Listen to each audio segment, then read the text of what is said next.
Welcome. We are live. And sorry this went on such short notice. I'm going to start promoting these and having these scheduled times so that we can, get on a regular set schedule with this YouTube channel and start. I've also launched memberships recently, so if people want to join a membership, they can, and I'll have some exclusive content ahead of time for members only.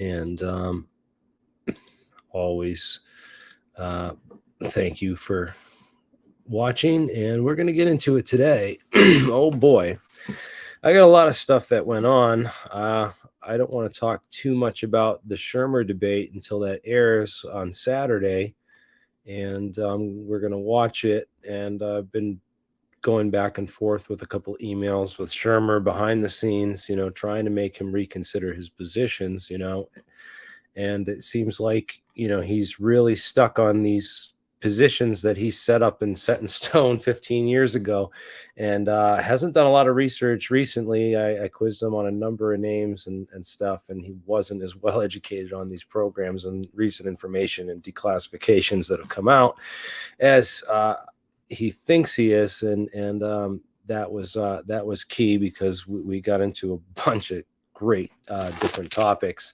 and he asked a lot of great questions that he's put out as hang-up points or ending points for the investigation. He says, well, these are the questions I have, and that's where I have to end my investigation. And that's not where I ended my investigation. I took those points very seriously, and I went further and beyond that. And I took the time to find other great researchers who were digging in the right places to find that information. And so much has come to light in the last 5 years, 2 years. It just accelerating how much more we're figuring out.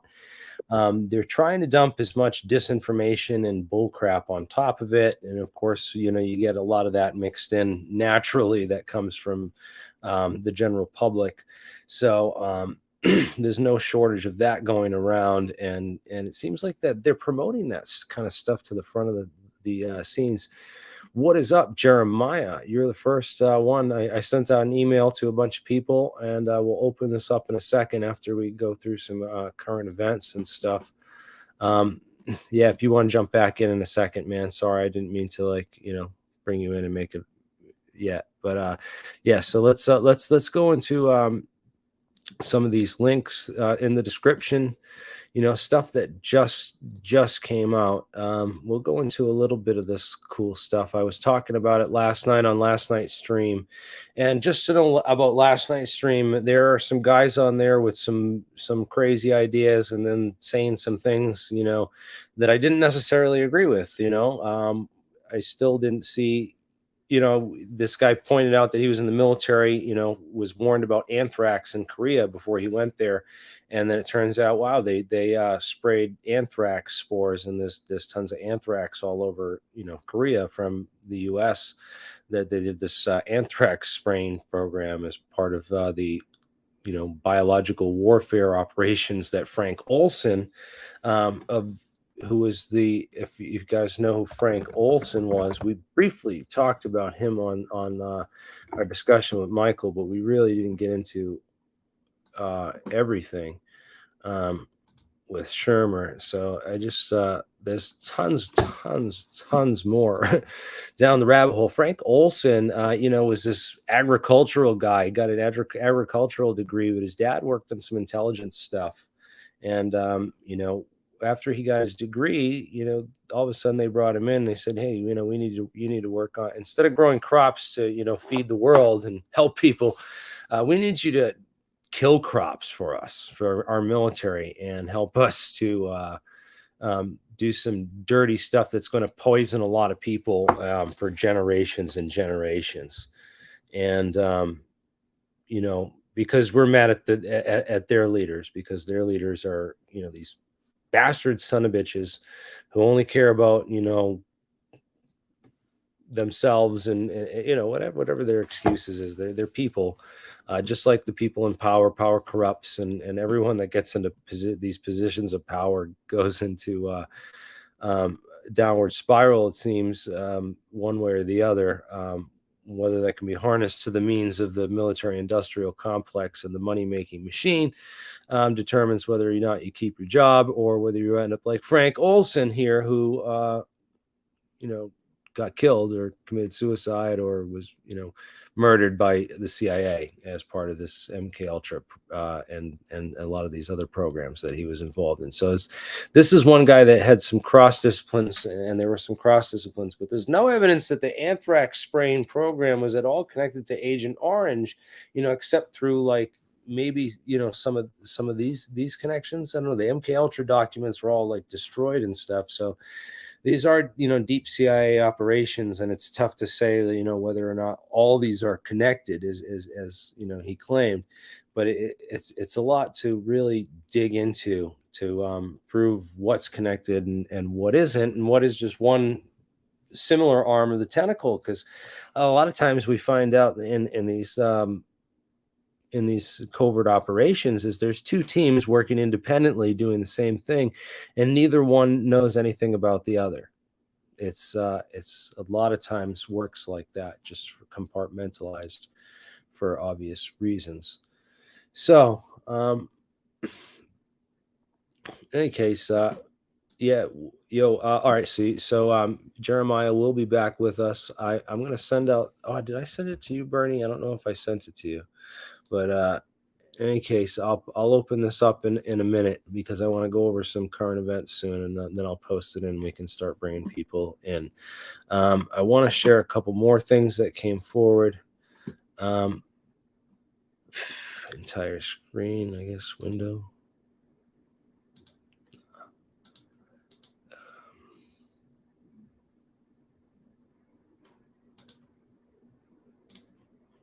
I guess we'll share the screen. All right. So this is the Spartacus educational link. All these names are, so these should all be turned to links that you've viewed and read by the time you're done with all of your homework. There are more key ones than others if you really get into it. I mean, a lot of people should have learned about a lot of the other people, but definitely read through this, because there's a lot of new literature and information that keeps getting added to this archive as more JFK assassination records get released and declassified. We find out there's more and more of these connections, like, oh boy, the Payne family, for example, who were the ones that brought the Oswalds from New Orleans to Dallas, got them, they were the landlords, Marina Oswald's landlord, got them the apartment, and also linked them up with the people who got them the job at the school book depository building. And this has all come to light. It's Oswald was, he was in the Civil Air Patrol before he went to the Marines. And the Civil Air Patrol was actually set up and founded by Harold Byrd, the owner of the school book depository building. It's a really weird coincidence. And Byrd, that guy was actually the uncle of his uncle was Admiral Byrd, who explored Antarctica and was involved with that whole top secret mission and all that stuff. As we know, there's a lot that's still not declassified from that mission. And this is all linked together, I think, to a lot of the UFO file stuff. Antarctica would be a much better place to store the UFO file and be it's an off government. You could have a private contractor that works on Antarctica, and you could have this whole program hidden under a whole base on Antarctica. And there's been movies like The Thing and other stuff made about bases on Antarctica that have alien stuff. But regardless of all that, the Antarctica plays a big part in the literature of the UFO file, as does Wright-Patterson Air Force Base, Battelle Memorial Institute, this metallurgy contractor that comes up a lot in other research and is connected to other deep state events. They've just connected to a lot of stuff because they did a lot of classified science for a long period of time. So they invented a lot of different processes and a lot of different stuff. But yeah, Battelle, I guess they have an office in Wellesley, Mass, maybe here locally. Maybe I'll go by there because they don't seem to be answering my emails or my calls, and they don't come on my videos. They don't reach out to me. I leave my email, thealienscientist@gmail.com, open. I say, hey, guys, let's talk about the UFO file. Let's talk about Howard C. Cross, the Pinnacle Memorandum. Let's talk about who would have worked on alien metals had we found this kind of stuff in the military, and who has the expertise to really do that. Seeing that it would be our national labs that have tons and tons of the equipment beyond all the current capability of, I think, any lab in the world. Our national labs have, and Battelle currently manages all of those national labs. So it's a real interesting key to a lot of deep state puzzles that I found, and also others like Anthony Bragalia has found of UFOexplorations.com. And that's a very interesting site if you want to dig down just the UFO rabbit hole and some of the hard evidence and that's come to light over the years about not just the Operation Paperclip might have been involved in some of these crash recoveries had they existed, and of course crash recoveries were happening of just normal foreign technology, the spycraft and whatnot. And there's been a lot of spy and military planes that have been misidentified throughout the history of the UFO literature. But there are also some UFO connections that are quite interesting that I didn't get really into. Dorothy Kilgallen is a key to the assassination and understanding. She is found dead with 3 different types of barbiturates in her body. I guess it's a common thing that there was a combination of 3 barbiturates that people used to take back in that time period that would get you really rocked, and it was called Ludes or Loads. I remember reading about it in this book, Go Ask Alice, that I read in high school. But yeah, I just I don't know whether the 3 drugs that were found in her system were that combination. And if they were, then that might explain some things, but there's still some other questions that I have about the case. Like, for example, the last interview that Dorothy Kilgallen had was with Jack Ruby.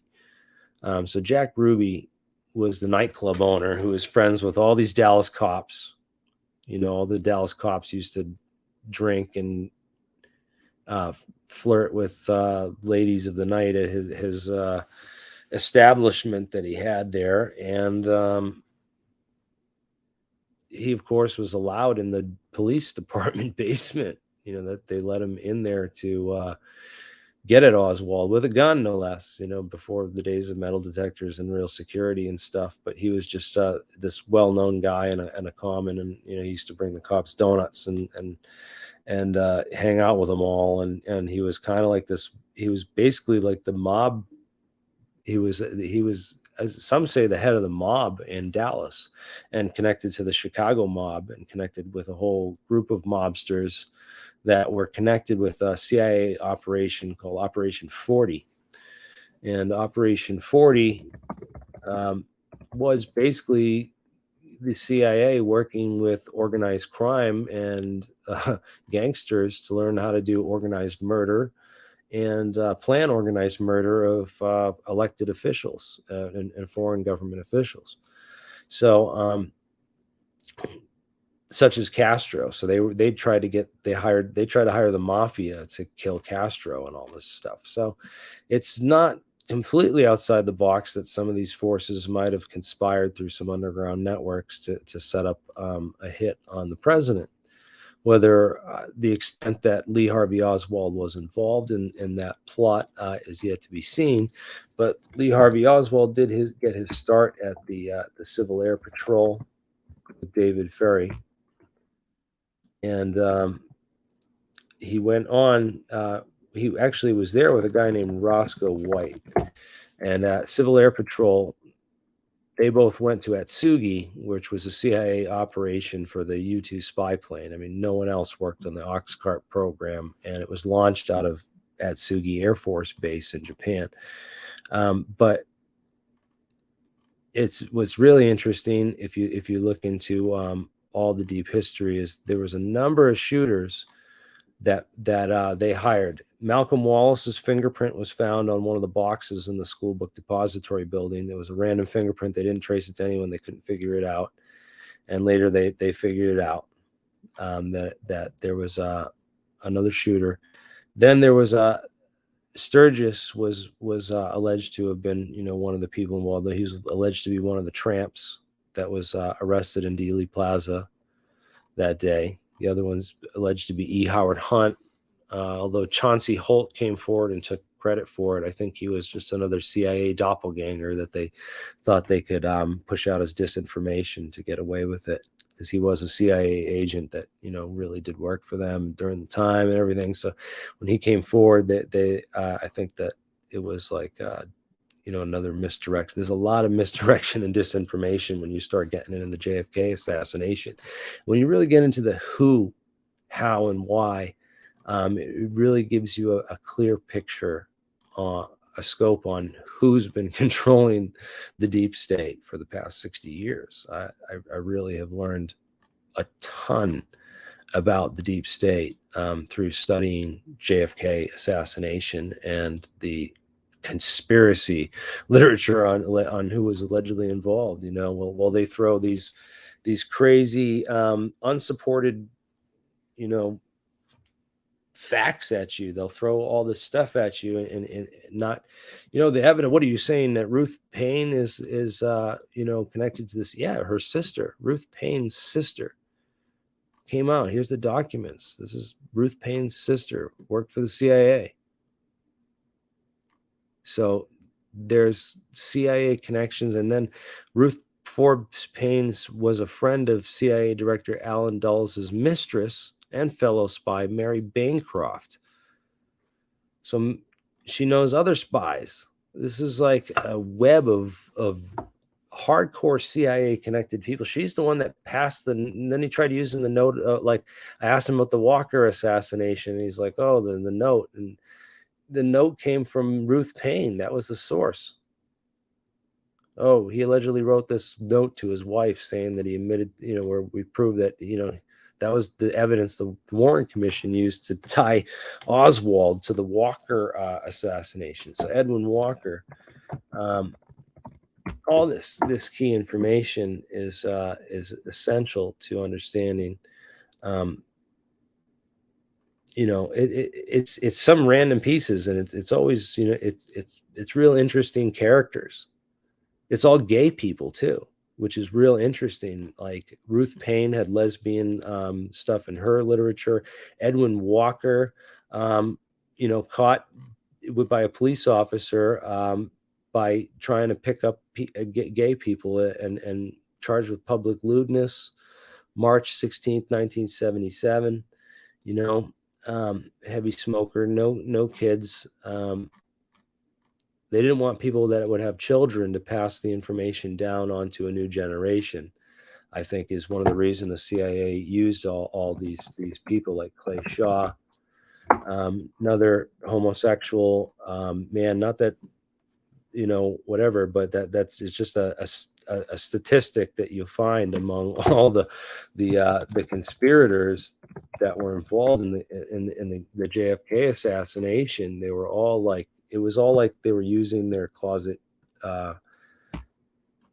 their sexuality, because it was outlawed. It wasn't okay, but like it is now back then.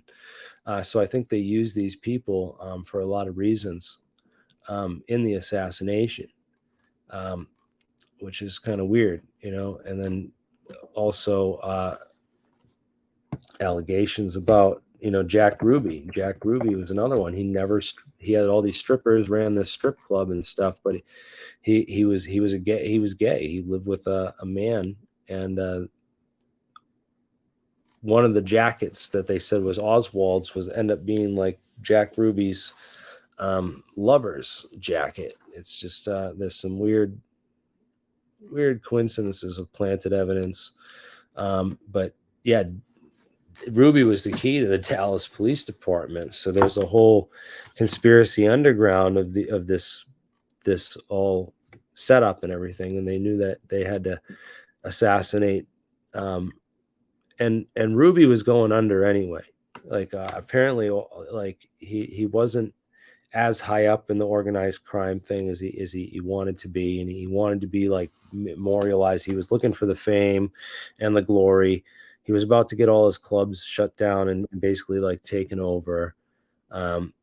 He wasn't happy with his love life, is just, and there's nothing good going for Ruby at the time.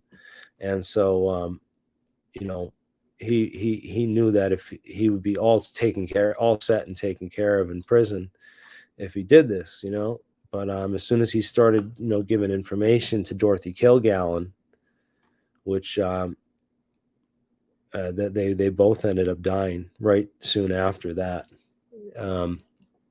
There's a lot of ways that it's just like every leak that there was in the Kennedy assassination, they plugged, or they had some kind of plumber in place to plug the leak or rig the plumbing. So it's just insane. Oh my God, is that Jack? I didn't even see you guys here. Holy moly! Oh wow! Oh, I'll give you 1 second. All right. I'll give you 1 second. Let me get to all this. So the CIA did a lot of stuff in the 60s. I have a whole. Let me find my whole UAP technical report and the summary, because Jack gave me a B- on this, and we may be missing a couple things. Some stuff may be wrong. We're just trying to trace all this back.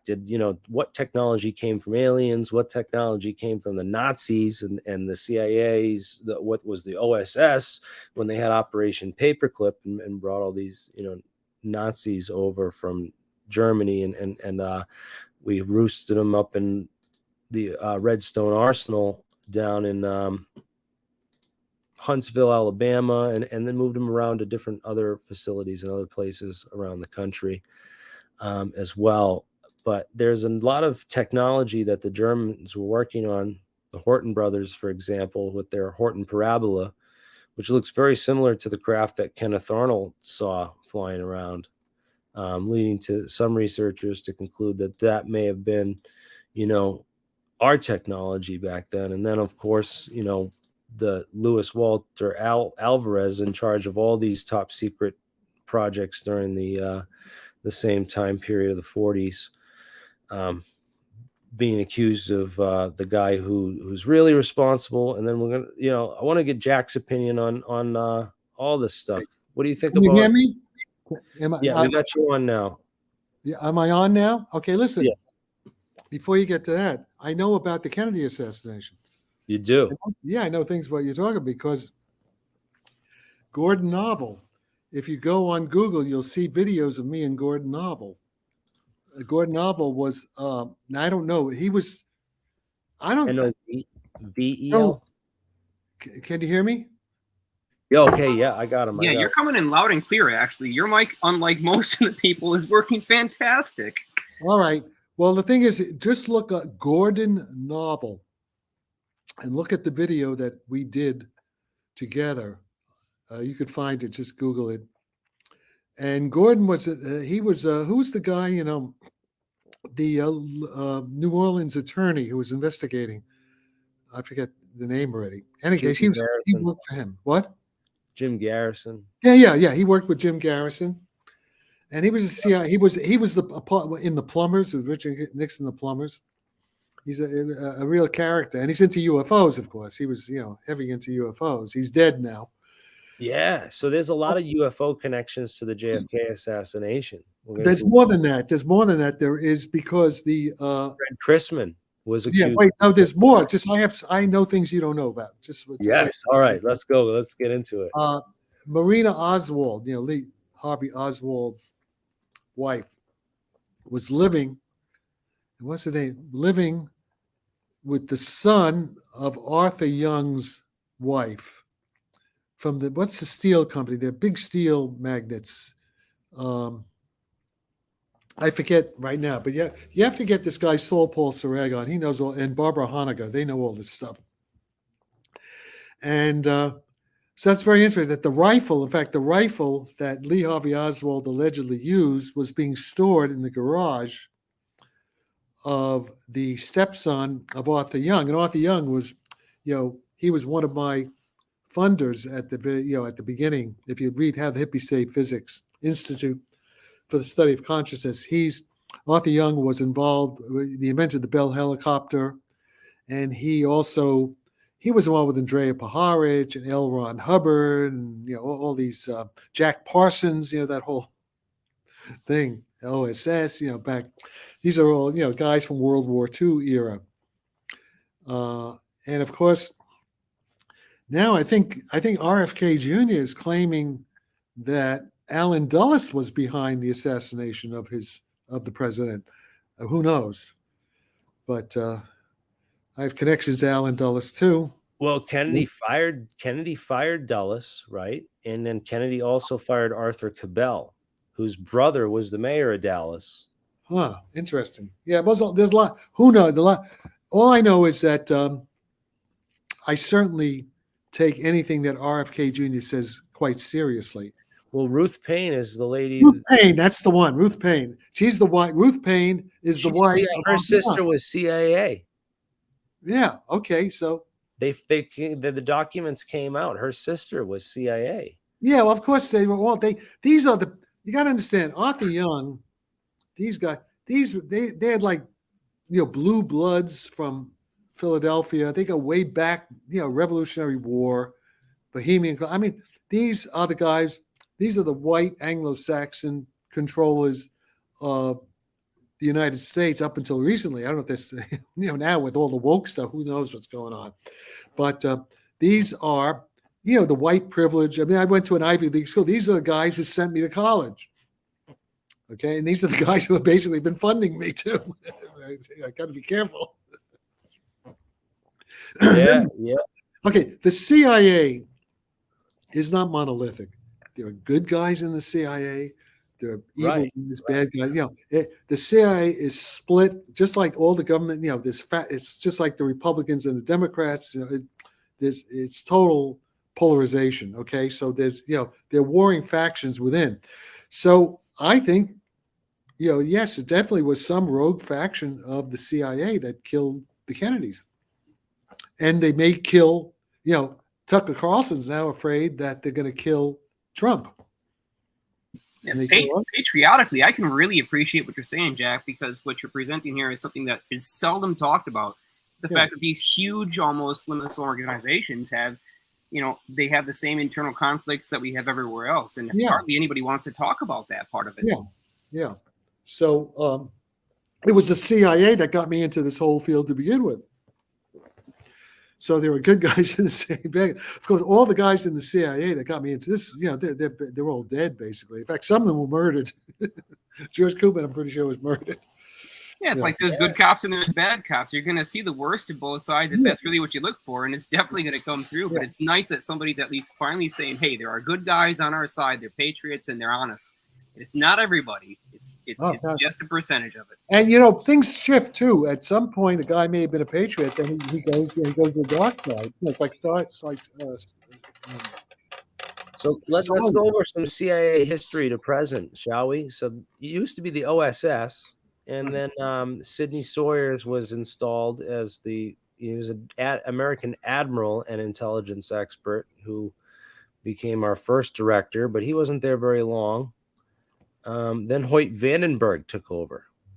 Vandenberg Air Force Base. This guy helped set up a lot of the intelligence work for what would become the NSA, the NRO, and other organizations like the CIA. The CIA was, of course, created about a month or two after Roscoe Hillenkoetter took over.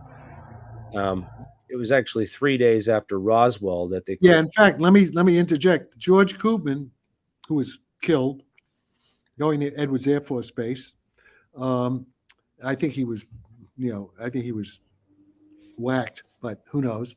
He was one of my funders. But Koopman told me in '75, says when he said, Jack, there are two things the CIA wants to know: how does consciousness work, and how do flying saucers fly?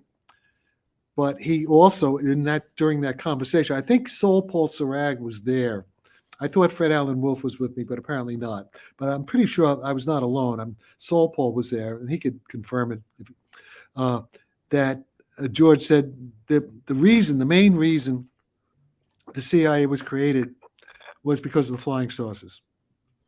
Other reasons, but that was the main reason. And I know the grandson of James Jesus Angleton, one of the founders of the CIA, the mole hunter. And his grandson, James Angleton III, has told me that his grandfather was extremely concerned with the military threat of the flying saucers. And 3 generations of Angletons in the CIA.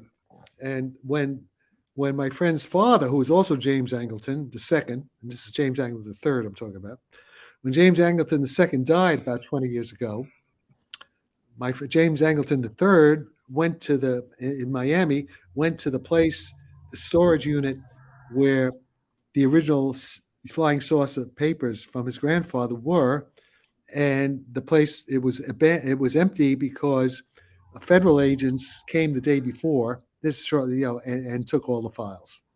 Except he had a few files, still had a few files. Okay.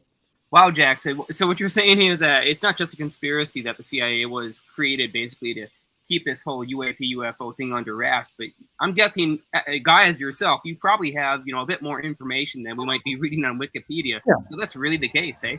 Oh yeah, listen, Wikipedia can't trust. Okay, Wikipedia is okay for straight math, straight physics, pretty good. I'm joking with Wikipedia as a reference. I only use them because they're the biggest go-to mainstream plebeians.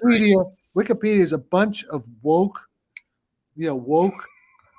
extreme left.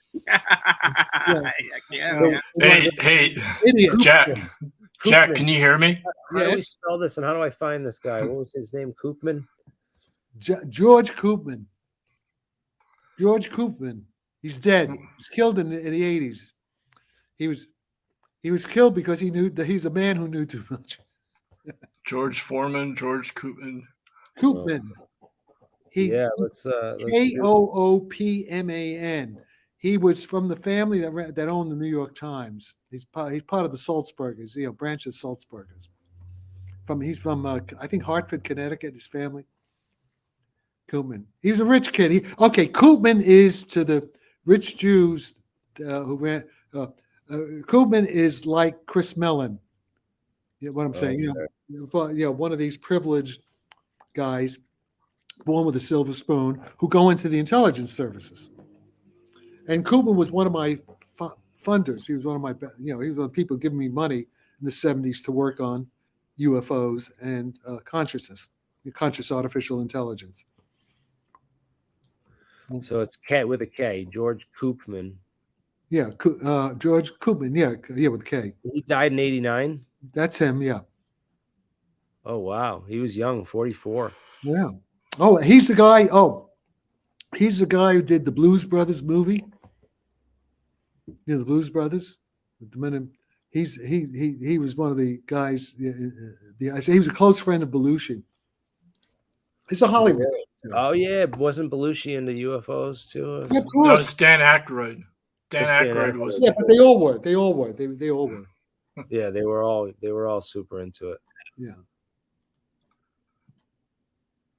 I can't see it. On the CIA, I recommend Douglas Valentine's new book. He was befriended by Cord Meyer, who was another CIA director. Yeah. And he did it.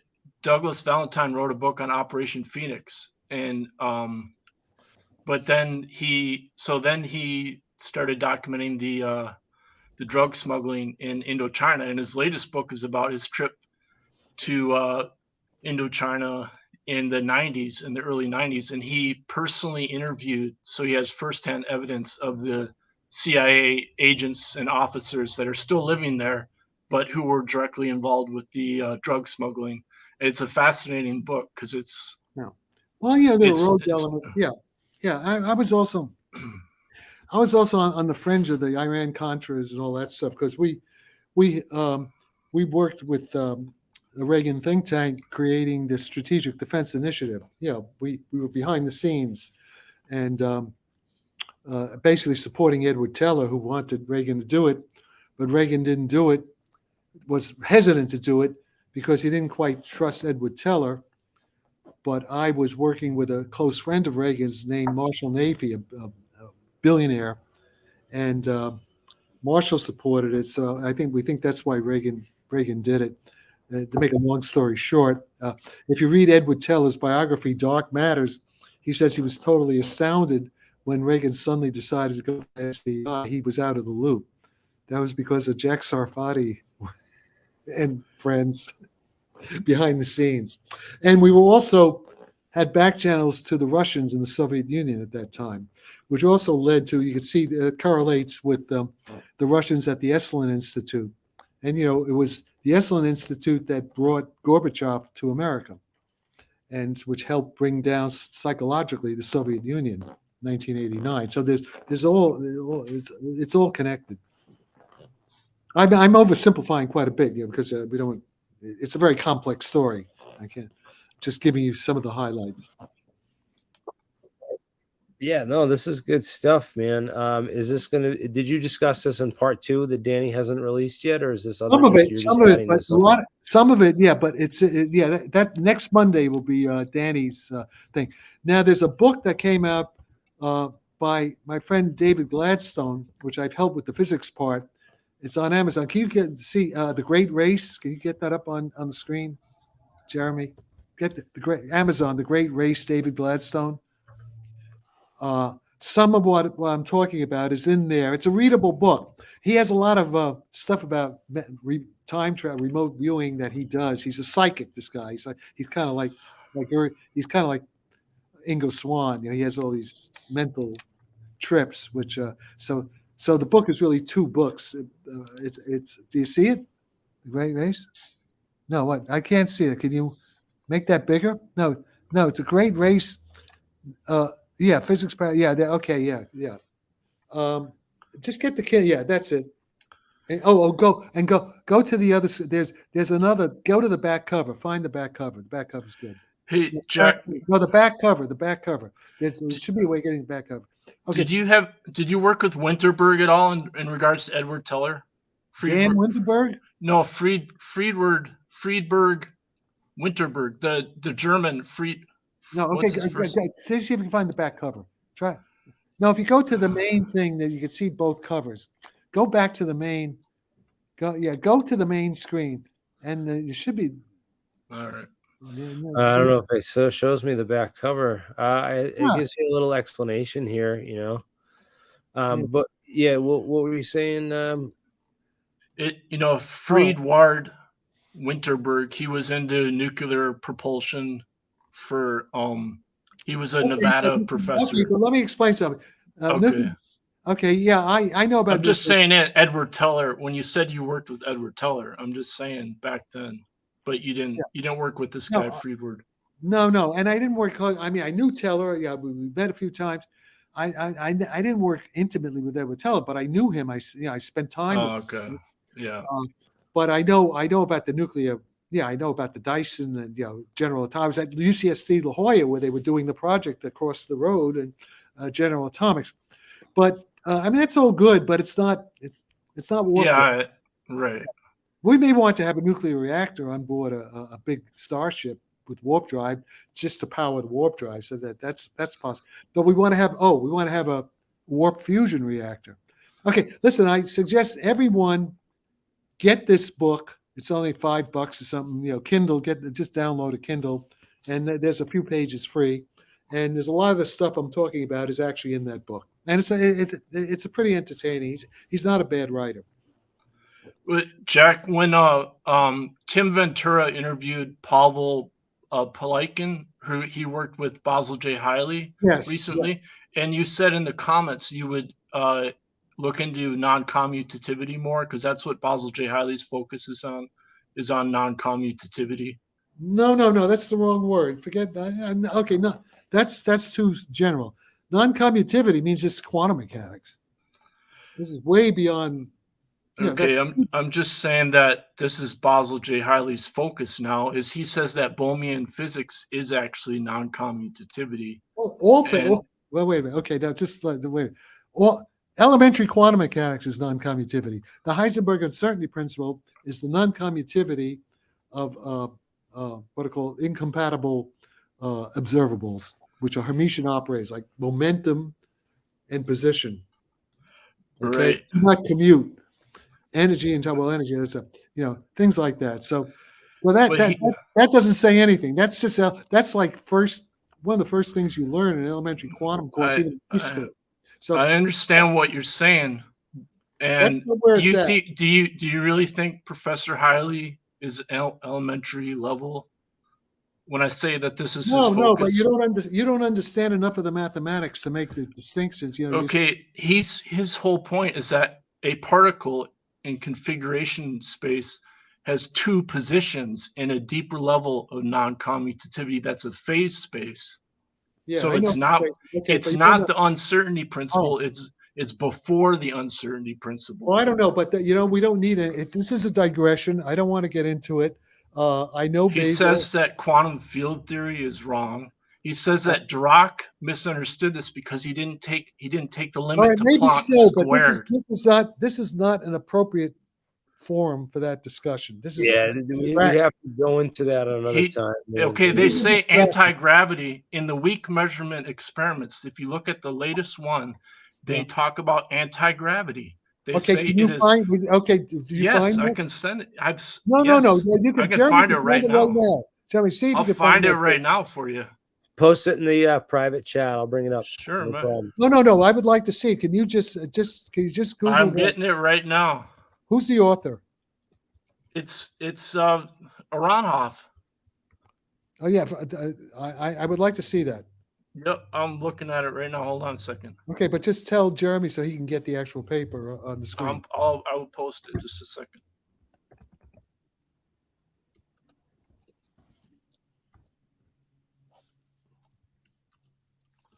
Can you make it bigger? Let's see, where is it? Just give me a second here. Okay. Of course, I do use weak measurement. That's full wave mixing.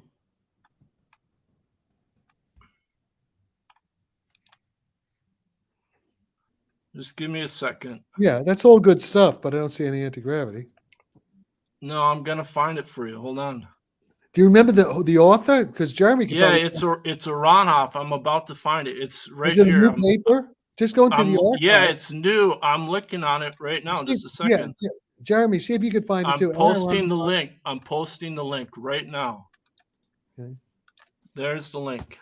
Where? I don't see it. It's in the private chat. 1 minute, man. Oh, I was looking at the screen. Okay, now I will search that for the quote. Jeremy, I will post the quote. Wait, Jeremy has it. Is that it? Can you make it bigger? I will post negative mass particles. Okay, does he say? Okay, that's good. I'm posting the quote. All right. There's the quote for you. Can you make it bigger? In terms of weak values, the most direct yet. Jeremy, look in the chat. I posted the quote. You don't have to read the whole article. Just look at the quote. Private chat. This implies the possibility of gravitational repulsion rather than attraction within the weak reality. Oh, good. Oh, that's good. Hey, good find. Do me a favor. Would you please send me that link, Jeremy? Just send me the actual link. It's in the private chat on the right if you can get to that. Send it by email, okay? Hey, Jack, you saying good to me is like winning the Nobel Prize. That's what? I said you saying good to me is like winning the Nobel Prize. Yeah, Jack. Who is that? Who am I talking to? You're talking to your old buddy of the student of Jeremy Bernstein. You mean Herbert Bernstein? I mean Herbert Bernstein. Yeah, thank you for the correction there. Now, what's your name again? I would. Well, my name's Drew Hempel. Drew, you're Drew Hempel. Okay, Drew Hempel. Look at that. So What? So where you at Hamilton? Where was he? Was that Hampshire? I was at Hampshire my first year. I took quantum. He said everybody should take quantum mechanics as their first physics course, or else they get the wrong foundation of reality. And he taught us the Dirac dance in the first year course. And he said, okay, "This is what is he still alive? Do you know?" Yeah, he's still alive. Yeah. Are you in touch with him? No, I mean, I think I sent him a message on the academia site. Is he on academia? He's on academia. I don't know. He didn't respond. I don't know if he's active there. Who knows? I mean, he runs a whole institute, interdisciplinary institute. He's a busy guy. He's mainly a professor. I mean, at Hampshire College. Yeah, he's still there. Okay, well, that's good. Yeah. Okay. Thanks for this paper. So Jeremy, did you send me the link by already sent, Jack? It's good. Okay. Thanks. Yeah, because this actually fits in beautifully. Okay, you want to know something? Yeah, I do. If you go to Tim Ventura's APEC Propulsion video of June 10th, 2023, with this guy Michael G. Anderson, who's a project leader at Lawrence Livermore Nuclear Weapons Laboratory. Yep. They've been working on my stuff secretly for 3 years. They just came out with it. Well, give us some more details. Let me finish. Don't interrupt. This is a complex thing. But if you interrupt me, I'll lose my train of thought. And right. I'll tell you when when you can talk. Right. Just let me finish. This is important. This is a breakthrough. Yep. These guys, they're this is the, you know what Lawrence Livermore is, right? Nuclear weapons. Yeah. Yeah. They have a project called the WARP, as in warp drive, WARP Fusion Reactor Project. Nice. Okay. And just so you could get that, they actually published a paper in the IEEE. They came out in June, and it's all about the Sarfatti equation. Do they name you? They don't name you. Of course they name me. Yes, they name me all the time. He even mentions my name in the Tim Ventura thing, but Tim apparently zoned out, didn't even tell me about it. I don't know how I found it afterward. It's actually in his thing, but he, Oh, I'll watch it for sure. Yeah. And also there's a paper. Send me an email. I'll send you there's a paper. You can look up the paper. Jeremy can find the paper. It's a warp fusion reactor. I'll find it right now. And IEEE. But wait, so listen to this, guys. So, and do you know who Larry Lemke is? I know the name. Okay, Larry is NASA retired. I've known him for like 30 years. He works with another guy I've known for like 40 years, Creon Levitt. These guys were all top guys at NASA Ames, in Silicon Valley there. And now Creon is now the research director of Planet Corp, which they do this little like sky, like the Elon Musk, little satellites, But Larry is heavy into UFOs because his father was in the military back in World War II. His father was a UFO investigator in the military, the Army, back a long time ago. So Larry grew up with this stuff, and so Larry now works with Gary Nolan. Gary Nolan, right? Who he is. And Jacques Vallée, you know who Jacques Vallée is? Yep. Yeah. Okay. And I got it. Found it. Okay, you found warp reactor concept. Yeah, send it to Michael Anderson. Jeremy. Send it to Jeremy. Yep, I will. Okay. So the point is, but here's the point. What is the point? Now I'm sorry. I'm like, that's okay. I'm like McConnell. McConnell, see what happened to. Yeah, right. You're voguing. Yeah, well, I'm 84 years old, so McConnell's only 80 years old. So what? So if I brain freeze, what? You see the thing, the warp reactor?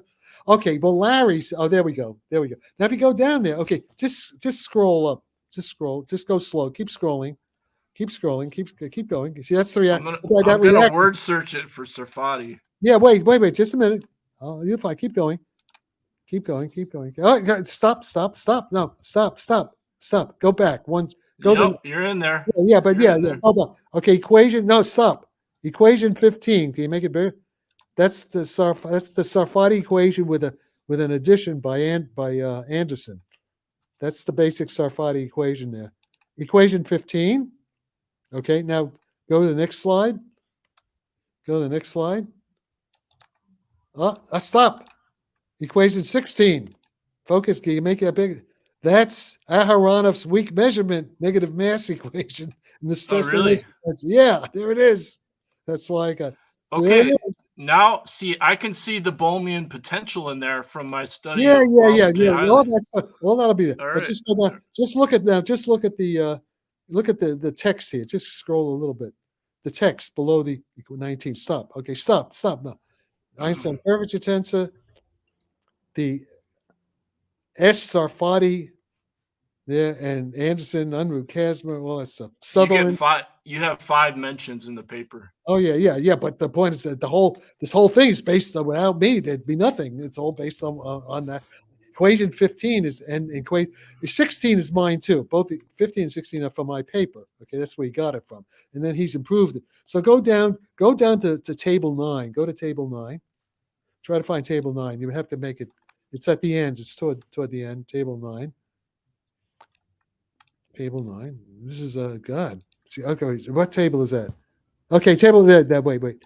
Table 9. Okay, can you make it bigger? Make table 9 bigger. Can you expand it? Yeah. Okay, and move it over so you can see table 9. Okay, stop, because I want to show you these numbers here. Okay, so there is.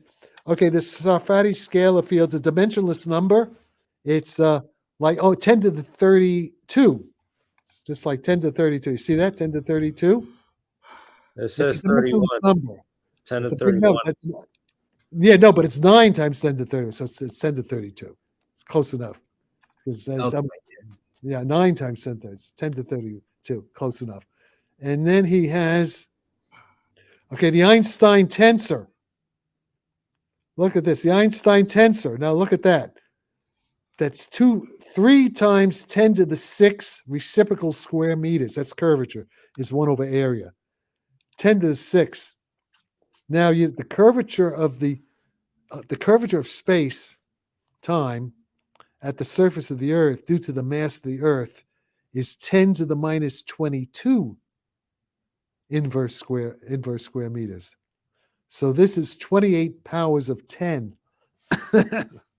The curvature tensor they're going to create, and they have this plasma, a little plasma bubble from colliding 2 streams of heavy ion plasma into a 1/10 millionth of a cubic meter volume, and they're claiming they're going to create a curvature in there that's 28 powers of 10, the Earth's curvature at the surface of the Earth. Okay, and I calculated what the gravity. If you were a little Maxwell demon on the surface of this warp bubble, you would weigh 16,000 times your Earth weight, 16,000 G. Now, do you remember when Kevin Knuth, these guys that talk about the Tic Tacs are going at thousands of G? Well, let me just ask though, 16,000 G relative, right, with a true warp system, because it's not necessarily local. What? Who's talking? Oh, that was Jeremiah. No, 16,000 G relative, right? Because if we actually get this warp signature going, if we can compress. No, I don't know what you're talking about. Wait, you're talking too fast. And I don't know what relative means. No, this is what the guy would weigh. It's not relative. It's local. It's local G force. It has nothing to do with relative. Oh, thank you for clarifying. That's all I need to know is local. Thanks. Yeah, it's local. It's what an accelerometer. It's what the accelerometer would show. You break the accelerometer, 16,000 G.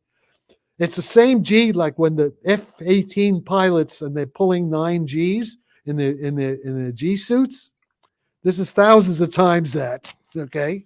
Local. It's very local and real. It's not relative. You're thinking, what does somebody outside see? See? Now, that's a whole different story, but it's too complicated to get into here. But the point is, this stuff, the basic ideas, okay, let's go back to the CIA. 1975, actually 1973 already, when I meet Hal Puthoff and Russell Targ at SRI. And you can hear that meeting, the CIA recorded. It's on my SoundCloud channel. You hear some of that meeting, and you'll hear Russell Targ talking about flying saucers of time machines back from the future, back then in 1973. Okay, and that's sort of what everybody thinks right now. People who, in the intelligence agencies, who kind of have the information. That's what they think, and they're right. That's what I think. So, so the point is that when okay, I went off on a tangent. What was the Aronoff equation in there? Because they don't mention Aronoff, and I missed it. Yeah, Which they one do. is it? They call it Sutherland. It's a Sutherland. Oh, Equation Sutherland. 16. Equation 16. Yeah. It's the weak Okay, measurement. Sutherland. Yeah. Okay. What Sutherland does, Sutherland applied the Aronoff weak measurement theory to quantum gravity. Okay. Yeah. Yeah. So it's a paper by Roderick Sutherland called Naive Quantum Gravity on the archive. That's what that equation, and that's the stress energy tensor. That's the source, and that can effectively go negative. And when that goes negative, you have anti-gravity in a sense. Okay. Mm-hmm. So I'm oversimplifying, but so the point is, all this is real now. This is nuclear weapons. Lawrence Livermore is working on one facet of what I'm talking about. Yeah, congratulations. All comes from the CIA in 1975, saying, Jack, CIA wants to know two things: how do flying saucers fly? How does consciousness work?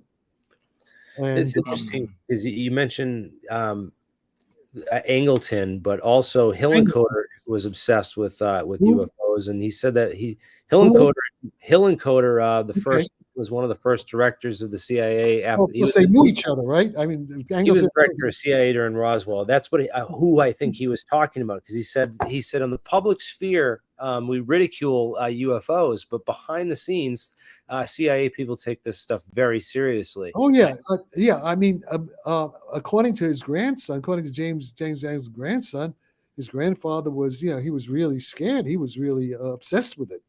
He thought it was very, and I could understand why. Of course, we're not alone. Probably who he was talking about. When he made that quote, Hillencoder was saying, there's people in the CIA that are soberly concerned with UFOs. Yeah. He was probably referring to Angleton. Well, I know for sure he was referring to. He could have other people too, maybe. Anybody? Yeah, I wonder who else. Yeah. Who else? Anybody's not stupid. Yeah, is going to be concerned about it. Yeah. So, but the reason they covered it up was because they didn't understand it. And that's why they, recruited me to work on it. Why did they recruit Jack Sarfatti? Well, I'll tell you why. A lot of physicists, I'm sure. They didn't recruit a lot. They could have only a few. You think? They recruited. I'm going to tell you why they recruited me. Because I came from Cornell. My undergraduate advisor was Hans Bethe, who was the head of theoretical physics division under Oppenheimer and Manhattan Project. So all my Cornell professors built the bomb. Okay, it's an Ivy League school. CIA is also created by the Ivy League. It's all there was, all kinds of.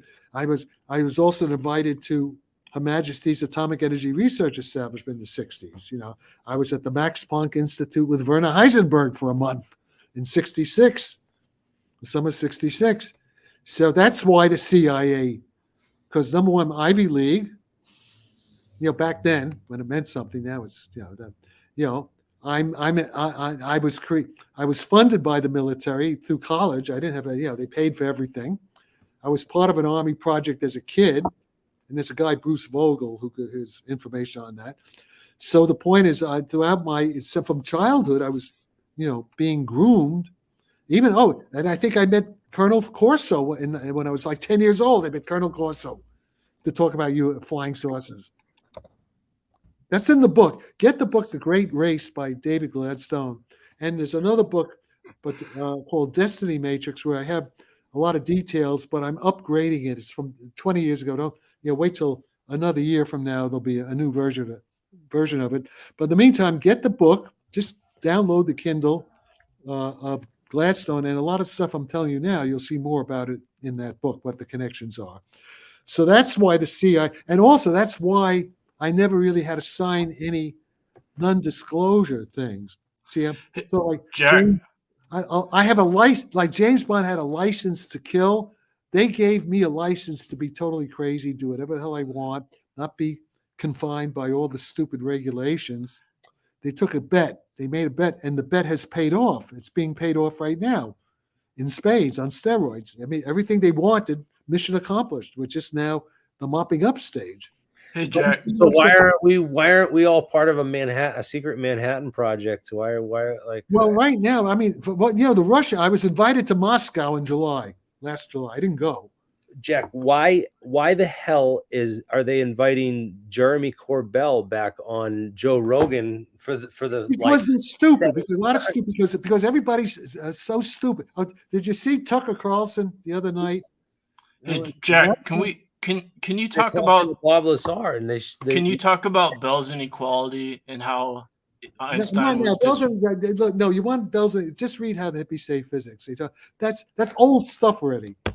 I know, but it's still not understood by most physicists that. No, it's understood. It's understood. Quantum field theory is disproven by Bell's inequality. That's not true. No, you don't understand what. Okay, but that's Professor Jean Brimon's whole career is based on. Professor who?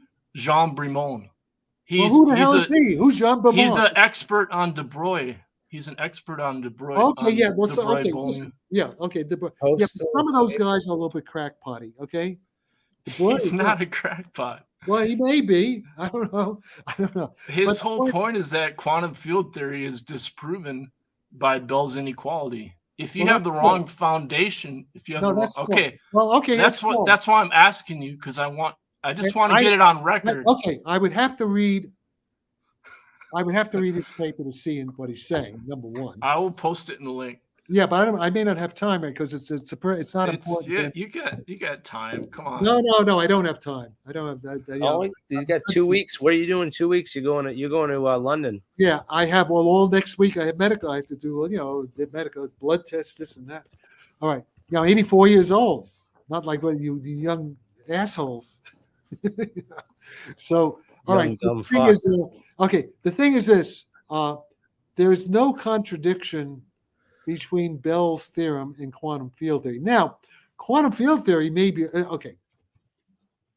I'd have to read his paper because you may not be describing exactly what he means. I've corresponded with him.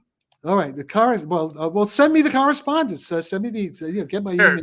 There's the paper link. Send me the email. Is he in Paris? Where is it? This guy? Where is he? I don't know. France is a small place, isn't it? I don't know. No, it's not that small. Find out where he is. Tell. Are you in touch with him? There you go. I'm not. I've corresponded with him several times. That's the name of the paper. Okay, that's but the link of the paper. Do me a favor, and Jeremy, just send it. You have my email. Just jacksarfatti@gmail.com. I have your. We've emailed. That, right? Just send me, because I can't. I won't remember if you on this chat thing. Just send me the email. I just want everybody else to see it because all right, okay. Because you said you don't have time, but I'll see. What? Tell the guy. I wish you the best of health, by the way. Yeah, all right. Tell the guy. Tell this Frenchman that I'm going to be in London, and then I'm going to be in Italy. So if he has something. He's all on you. He was just at NYU and he did a presentation for Tim Maudlin. You know who Tim Maudlin is, don't you? Yeah. Okay, so he's not a crackpot. All right, I'll have to read what he says. Okay. All right. Now listen. However, let me just say something here. Yeah. Within orthodox quantum theory and within orthodox quantum field theory, without the de Broglie-Bohm interpretation, the Copenhagen interpretation, in that picture, there's no contradiction between Bell's theorem and that kind of quantum field theory. But if this professor is saying that orthodox quantum field theory is an incomplete theory, like what Einstein was saying, and there's a more complete theory, then the de Broglie-Bohm is the complete theory. That's my theory. Maybe, that's what I'm saying. There's a more complete theory based on the de Broglie-Bohm picture. Yeah. In which it goes beyond the conventional stuff, but it doesn't. But wait, Bell's theorem still holds. But the point is, it has to do. You really want to know what it has to do with? Yeah, I have to get some water. What happened? Yeah, get some water. I need some water here. Sorry, guys. Yeah. I had to chew his cut on this one. By the way, we were just talking about emails.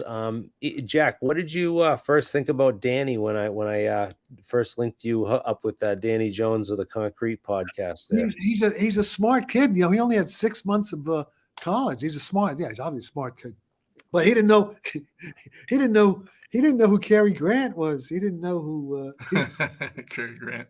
He didn't know who Gary Cooper was. I think he sort of knew. And these dudes, right? Yeah. So these, but there's 100 and the last I heard, it's about 10 hours ago, there was like 65,000 views on the YouTube episode 1. Okay, and there's 50,000 on Spotify. So it's 115,000. I don't know what it is at the moment. And he's posting the second part on Monday. All right, but let me quickly, Bell's theorem. Look. Yeah. Okay. The Nobel Prize of late. Yes, and those Alain Aspect visited me in San Francisco in 1980 and 81. Well, and Herbert Bernstein worked with Alain Aspect. They collaborated. Yeah, okay. They published together. Okay, listen, let me tell you Bell's theorem.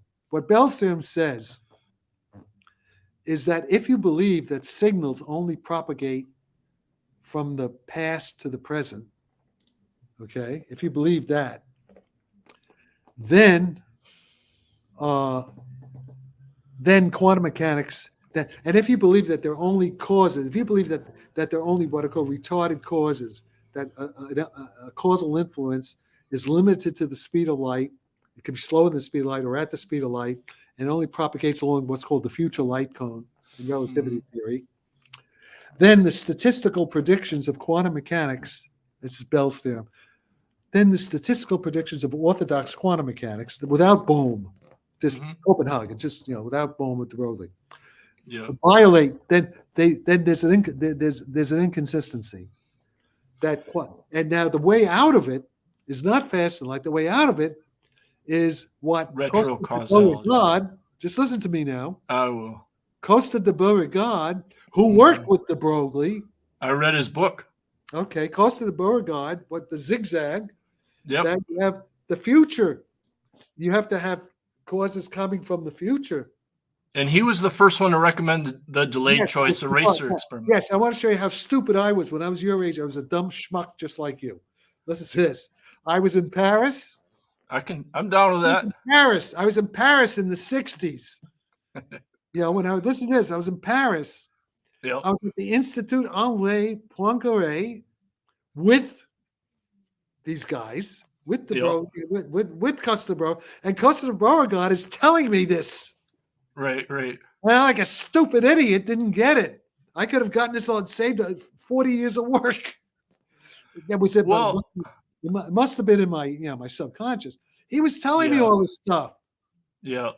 But he was a little bit eccentric. He was also investigating cockroaches and paranormal. He was a little bit crazy too. You mean Louis Caravan? Yeah, he was into Louis Caravan too. And yeah. He was with Brian Joseph. Almost all of his papers talk about the paranormal. Yes. He was really into. Were you the one who underlined his papers for the CIA? Because the CIA classified Costa de Beauregard's papers, and all those papers emphasized the paranormal. And I've always thought it must have been you that had done that. It's possible, but it's probably Brendan O'Regan, who I was working with. Probably Brendan. But yes, so everything Costa de Beauregard said, which I was too stupid, to really, get it. Yeah. Okay, everything he said is correct. Okay. Well, okay, so if this French guy is working from the Costa de Beauregard, it's probably okay. Yeah, but see, I got to go back to Basil J. Hiley. All I can do is highly recommend Hiley. I know what Hiley's doing. Hiley's doing good stuff, but Hiley, Basil has done a lot of good things. He's very smart. But listen, his stuff, all right, I'm listening. He's too abstract. All this stuff with the Clifford algebras. I mean, I'm not saying it's wrong. It's probably right. But you know what? It's at Cornell. Let me tell you, Cornell. Einstein said, keep it as simple as possible, but not simpler than is possible. Okay? All right. At Cornell, Hans Bethe kept the whole Cornell physics department philosophy was minimal mathematics, maximal physics. Can I change the subject here? What do you think of Roger Penrose's statement that gravitational entropy is the opposite of the entropy of matter? Anything Roger says has to be taken seriously because I'm using all of Roger's stuff. I use Roger's stuff. So what are the implications of I don't know, but gravitational? now you're taking you're scatterbrained now. I'm on a track and you're throwing me off the He track. relies on I'm non-commutativity. on this high bridge railway. You're throwing me back down into the abyss. I'm just saying he relies on non-commutativity also. Now, you know, yeah, that you got makes- this bug up your ass about non-commutativity. It's not important. It's Okay, but important, it but it's not is important. in relation to gravitational entropy compared to the entropy of I matter. don't it's know what. Okay, now this is just bullshit. This is words. not unless you words- think Alain Kahn is bullshit. He Yeah. has the Fields medal. Oh, of that. you mean non-commutative geometry? Yeah. Okay. You know what?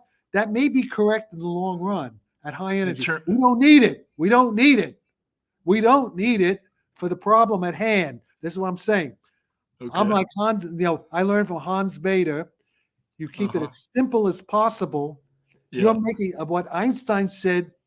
Any intelligent fool, which you are, you're an intelligent fool, can make something more The complicated. name calling is quaint. It's quaint. I Yeah. like your name calling. I find it very quaint. No, wait a minute. That's because all the physicists, all the great physicists use name calling. Yeah, we're all the Jews from the 1930s. That's called Jewish humor. Okay, Yeah. All right, what is that? You're going too fast. It's too fast. Go back to the beginning. Yeah, hey, I'm not chat. I'm not an artificial intelligence. I don't operate at nanoseconds or microseconds. It's not like you knew. It's not like you knew Pascual Gordon. Okay, can you make that bigger? Pascual Jordan? You didn't know Pascual? Yes, of course I know Pascual Jordan. Yeah, that's elementary quantum theory. No, you're confused. No, Listen, you you're didn't confused. know him. You didn't personally know him like you knew. No, I know his work. But the point is, you're confusing different levels. You're muddled. I mean, you don't. Yeah, logical order type Bertrand Russell. I get it. I get it. All right. Okay. Let me see. Can you see what does it say? The goal of this paper is to explain, when was this done? 2017. How the views of Albert Einstein, John Bell, and others about non-locality and the conceptual quantum mechanics have been rather systematic. Yeah, well, I'm sure that's right. And by the way, see, Costa de Beauregard. Okay, what you should do if you really want to understand the Bell's theorem, go online. See, can you find Jeremy? Go to the archive, Huey Price, HUW Price, archive, Huey Price. I'll read this guy. It sounds, I'm sure he's going to be interested. I can see he's a serious person. But in the KGB, they say he's a serious. What's the first name? It's you. It's a funny name. HUW Price. HUW. Okay, there we go. Can you make it bigger? Connolly, Ken Wharton. Yes, with Ken Wharton. Yeah. Can you make it bigger? I can't. It's too small to see. All these papers. Let me show you the ones to really look at. Can you make it bigger? Can you make it the font bigger? Zoom? No. Okay. Well, that's good. Go back to let me keep scaring. Okay. A live alternative to quantum spooks is good. That's a good one. And what else there? Disentangling the quantum world. Those two are good. I'll be right back. I have to take a pee. Oh, yeah. Those papers explained everything you want of the Bell's theorem up to a point. Doesn't explain the new stuff. But this is the Costa de Beauregard. This is what Costa de Beauregard was trying to explain to me in Paris in 1966. That I was too stupid not to pay attention. I should have worked with him. Man, as soon as you come back, can't wait to ask you about some things involving subquantum kinetics, iron, and plasma dynamics. No, this is going to be a good one if I can get Jack to talk about plasma dynamics. Because I know he's researched it. He's definitely looked into this stuff, and he's certainly looked into the inertial vectors. So it could be really interesting. Did anyone timestamp the video here? I almost want to read Danny's. All right, so this was Jack's first response to Danny. I don't have no desire to Florida. I don't need more PR. I'm not looking for money, although powerful people are banging on my door offering money. Something about he was mad that David distorted some of the truth about his history, and because David Chester was on a couple weeks before, and he wanted to come set the record straight. So I'm glad that he got on there. What is he also? He said the first one of the things he said was, oh man, he was just calling him all kinds of names and stuff, and then he called him a dumb fuck in the interview. I was like, that was hilarious, man. Danny thought it was great too. So no, it's really hard to beat Jack's unique sense of comedy. It's so fucking hilarious, man, and it's a bit of a fresh blood for a guy who's supposedly old but doesn't act old, doesn't look old. Listen, it's you look 64, not 84, man. Not even 64. Yeah, hey, so what's going on with Avi Loeb? I want to know your position on him. And I don't know. I have mixed feelings about Avi Loeb. I think he's a Mossad agent for sure. I've heard a lot of people say that or suggest that. I hope he finds something.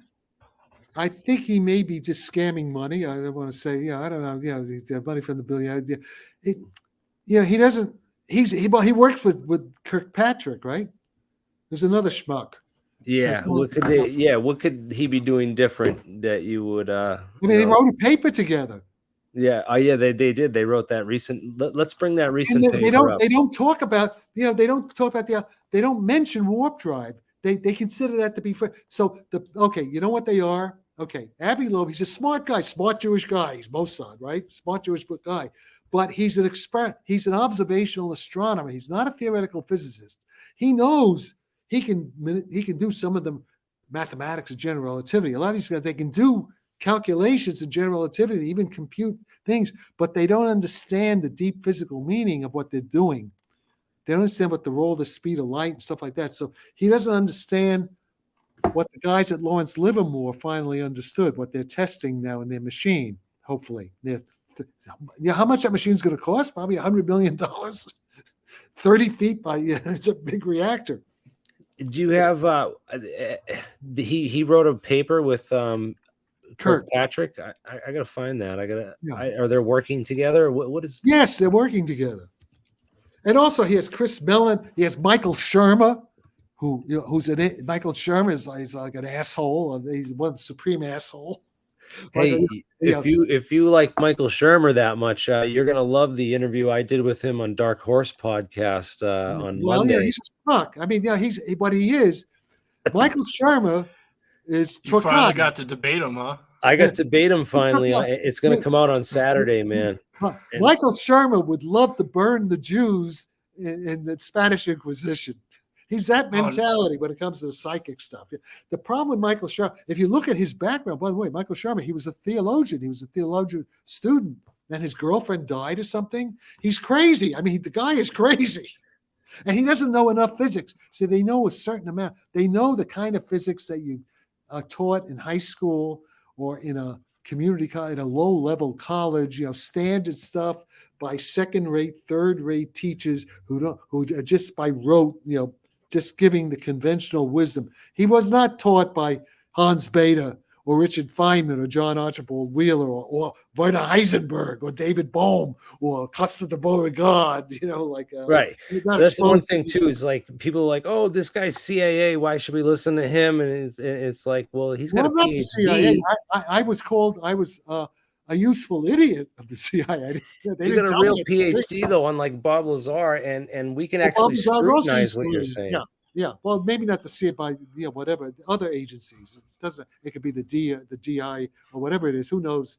The Army intelligence or the Air Force intelligence. It doesn't matter. They're all the same. And so okay. Well, Lazar. You want to talk about Lazar? Well, what do you want to talk about? No, okay. I have a couple questions for you specifically, Jack. And these are things that I was curious about because you've worked in the past with ideas of metamaterial physics, and I'm working with them. Yeah, I'm working with them now. Yeah, exactly. You've worked with brilliant minds too, mathematical geniuses like David Chester, for example, and of course, you yourself are a mathematical genius, and you've done so much. Wait. Let me stop. No, I'm not a mathematical genius. Okay, I will give you credit for the thing that I think you're really good at. That's fine. Stop. Just let me talk. just a general I'm, genius. I'm an intuitive genius. Like Einstein. Einstein was not a mathematical genius. I mean, I applied. I'm not a good mathematician. Neither was Einstein. But I have physical instincts. All right. I'll respect the proper definition because we do want to be right here. But I was very, very curious about, in your past experience, having worked with a lot of different possibilities in your mind, especially in that mental space, considering the variability of different elements being used in these metamaterial structures. It wasn't just about the geometry, but it was also about the physical materials used elementally. Well, okay, now let me say something. I'm not an expert in that. I just have a general, I'm not an expert in that. That's okay. I'm not either. Jeremy and Michael Perrone probably know more about that than I do. But once they come up with an idea, I can kind of look at it and kind of see how it fits with the basic. Yeah, let me get to the question though here. So I'm just giving a prefix so we're all on the same page. Now we've noticed a tremendous amount of parallels in over 14 different cases associated with extremely high electrical currents passing through iron. Where normally we would be looking at iron as a lossy conductor, we're noticing that there seems to be almost a metamaterial-like effect in iron, where in the nuclear magnetic moment and the ferromagnetic response as a bulk material seems to be actually stressing our local momentum tensor. And it's almost as if we were getting a phase delay in the epsilon and mu of that local propagation. And it looks like, to us at least, a warp drive effect. So I'm curious, have you heard any relation with iron and these? Wait. Why do you say a warp drive effect? How? In what way? Why a delay of a laser beam through a controlled cavity. Oh, the laser beam is bending? Not bent. Well, I guess you could say it's bending from the Einsteinian view, but I would just simply say slowing down. The laser beam. Oh, the laser beam. We have a laser interferometer setup that we test these things on, and we see a variety of fringes. I've got up to 25 fringes with an electrostatic system. Okay. That it's a phase delay from the two sides, and it seems to be on the slower delay, side. But, so you think the phase delay is coming because the speed of light itself has changed? Is that what you're saying? Well, I couldn't say for sure if the speed of light is changing, but as far as an interferometer's purpose, it does appear to be that case. Okay, I see. I'd have to see the detailed picture of what the total experimental arrangement is, to see. Do you have magnetic fields there? Yes, very strong magnetic fields and also a very strong electric field, and they are parallel with each other. So our B flux, or technically this is an H flux because we have to take together the whole phase conjugation of the entire iron mass, and then we also have to stack it on top of epsilon. Okay, wait, I can't follow that. It's too complicated. I'd have to see. You have to go. It would take an hour for me to understand what you're talking about. Well, let's just jump to the last question I have, which is something I've been wanting to ask you too, about plasma. So have you seen any kind of extra curl, any kind of extra divergence around a system surrounded by a cold active plasma? Or have you theorized at all about the purpose and usefulness of a cold active plasma for warp field dynamics? No, I don't say. Well, no, but that's you should talk to Michael Anderson. That's his thing. But it's a hot plasma. I'll write that down. Thank you. That's Michael there have been. Oh no, here's the thing. People report plasmas around flying saucers, right? Right. That's just the anti-gravity blue shift is creating plasma. See, that's the first step. It ionizes the. That's the photons. So you're saying the plasma is a side effect? Is a side effect of anti-gravity warp field. Yeah. Oh, that changes kind of a lot of things, actually. That makes us reconsider. See, that's elementary physics. That's elementary general relativity. Well, thank you very much. Thanks for the answer. That's awesome. Because we were having a discussion today, and I had a guy trying to tell me that it was, he said it's the heavier leptons, so it's like muons and tauons that you need okay, that guy is stupid. Forget him. Just forget it. He doesn't know. He doesn't know shit. He's stupid. So you gotta get the plasma going and make the extra generations of matter. It's about the heavier generations. Whoever told you that is an idiot. It's a nutcase. Throw him out. Yeah. Walk the plank. Why are there no right-handed neutrinos? If they're on a starship, I'm putting them in the airlock and I'm ejecting them into space without a spacesuit. Yeah, and this one isn't for you, Jack, but for people who wanted to research plasma, take a look at the Frank Aquino. That's the guy who'll tell you that the Earth is hollow and it's flat, and and we've never been to the moon. Yeah, right. Why are there no right-handed neutrinos? I mean, that's the problem. The problem. Tucker Carlson. You got to watch Tucker Carlson on Twitter, on X. What do you think of abrupt global warming, Jack? What's going to solve that? First of all, that's stupid too. Okay. Why is it stupid? Let me tell you something. You realize the Nobel Prize was given to a global warming scientist recently? Well, I don't care. They're a bunch of idiots also. Okay. Now tell us why. I mean, they weren't the same ones who gave it from the physics thing. Okay, look. Wait a minute. John Clauser got a Nobel Prize, and he says what I say. He just got the Nobel Prize for Bell's theorem, right? John Clauser. Freeman Dyson also says, here's the global thing. Warming. First of all, there is no global warming. There are extreme. Okay, there's climate change. Climate change, from the beginning of the Earth, the climate changes mainly due to the sun. Okay, now I'm all for having clean air and clean oceans. Of course, we got to live it. All that. First of all, we got too many people. Even though, you know that Joseph Fourier in 1824 published that dark heat was warming the planet due to human industry. Okay, he called it dark heat, but that was infrared radiation. Okay, but now you have guys. You have guys like Ron Bindolphy. Ron Bindolphy is a CIA agent officer, but he's a PhD in physical chemistry from UCLA, and he says putting CO2 into the atmosphere is good because the plants get greener. They take in the CO2. That depends on what kind of carbon photosynthesis they use. It's proven that it doesn't improve if it's like corn or any kind of grass. Increase in CO2 is not going to help. Now with genetic engineering, we could probably make artificial plants to capture it, right, and make oxygen. See, that's one thing we can do. That's a good thing to do. But let me genetic engineering's been really good. Get to the point. Let me get to the point. You're not letting me get to the key issue. The key issue is this. Let's suppose some of this heating or some of the changes are due to man. Let's suppose that, okay? Let's grant that for the sake of argument. All this Green New Deal stuff, all what they're trying to do, getting rid of fossil fuels. You're talking about policies. I want to talk about science, the science of global warming. But everything that they're trying to do to take away our freedom and destroy the I'm not talking about policy. But let me finish. Freedom, Green New Deal, that's all policy. You're making noise now. Let me finish, and then you can say what you want to say. I talked to Al Gore personally for half an hour. Al Gore's a shithead. Al Gore's a shithead. There you go. That's policy. I can talk policy all you want. I have a degree in international relations. Al Gore's a shithead. But in any case, you want to talk policy? He's a Democrat, right? Well, I'm not a climate modeling expert. I have some friends that are, though. If we want to get into this on another conversation. But wait, I'm not able to make the point. None of you are understanding what I'm trying to tell you. Okay. Yeah, let Jack finish. I want to hear it. Let Jack finish, and then let's move on to a different topic. Right? Yeah, Green New Deal, Green New Deal, freedom, Green New Deal. No, go, Jack. Go. Finished? Yep. Can I talk? Yep. Right. The point is, all these things, the so-called fixes, are not going to work. They have the opposite effect. So what's going on? First of all, China and Russia and India and South America, they sell to say, fuck you, USA. They're doing brick already. They're doing the money. All right? They're doing it. And they're not going to do a damn thing. So we're going to do all these things. We're all going to go bankrupt. The United States, Europe, we're going to collapse. And Russia and China are going to take over. That's all that's going to happen. And you want to know something? It's the Russians and the Chinese propaganda, psychological warfare units that are encouraging all this woke climate change because they know it will destroy the United States. So they're not going to do it. You don't use Google Scholar for global warming science. It doesn't matter. The science is irrelevant. Don't you understand? Oh, that's a good quote from you. The science is irrelevant.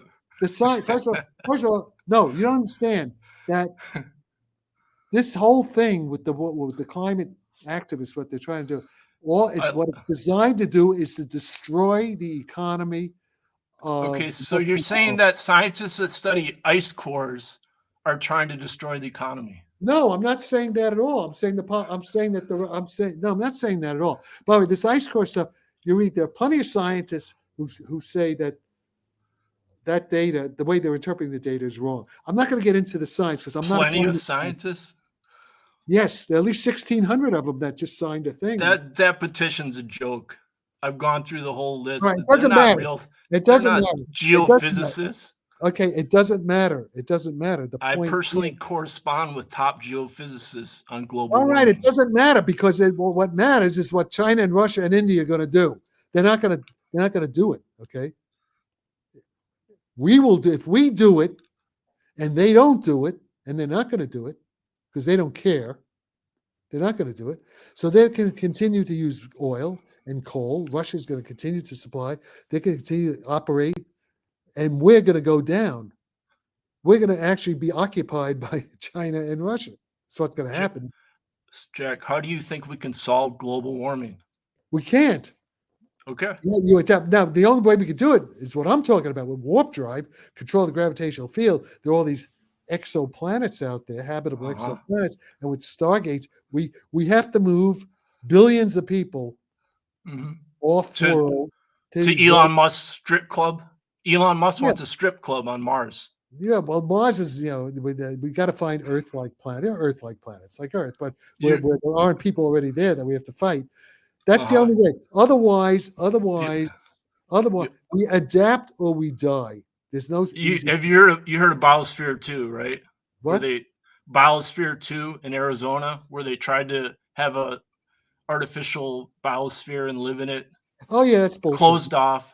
It's closed off because it's bullshit because it failed, right? Like they couldn't make enough oxygen. Yeah, they were all starving. Well, the whole thing collapsed. Right, Void? Because, for example, VoidisYingYang, we have examples of net zero architecture is where people are literally building net zero homes out of Jack is correct.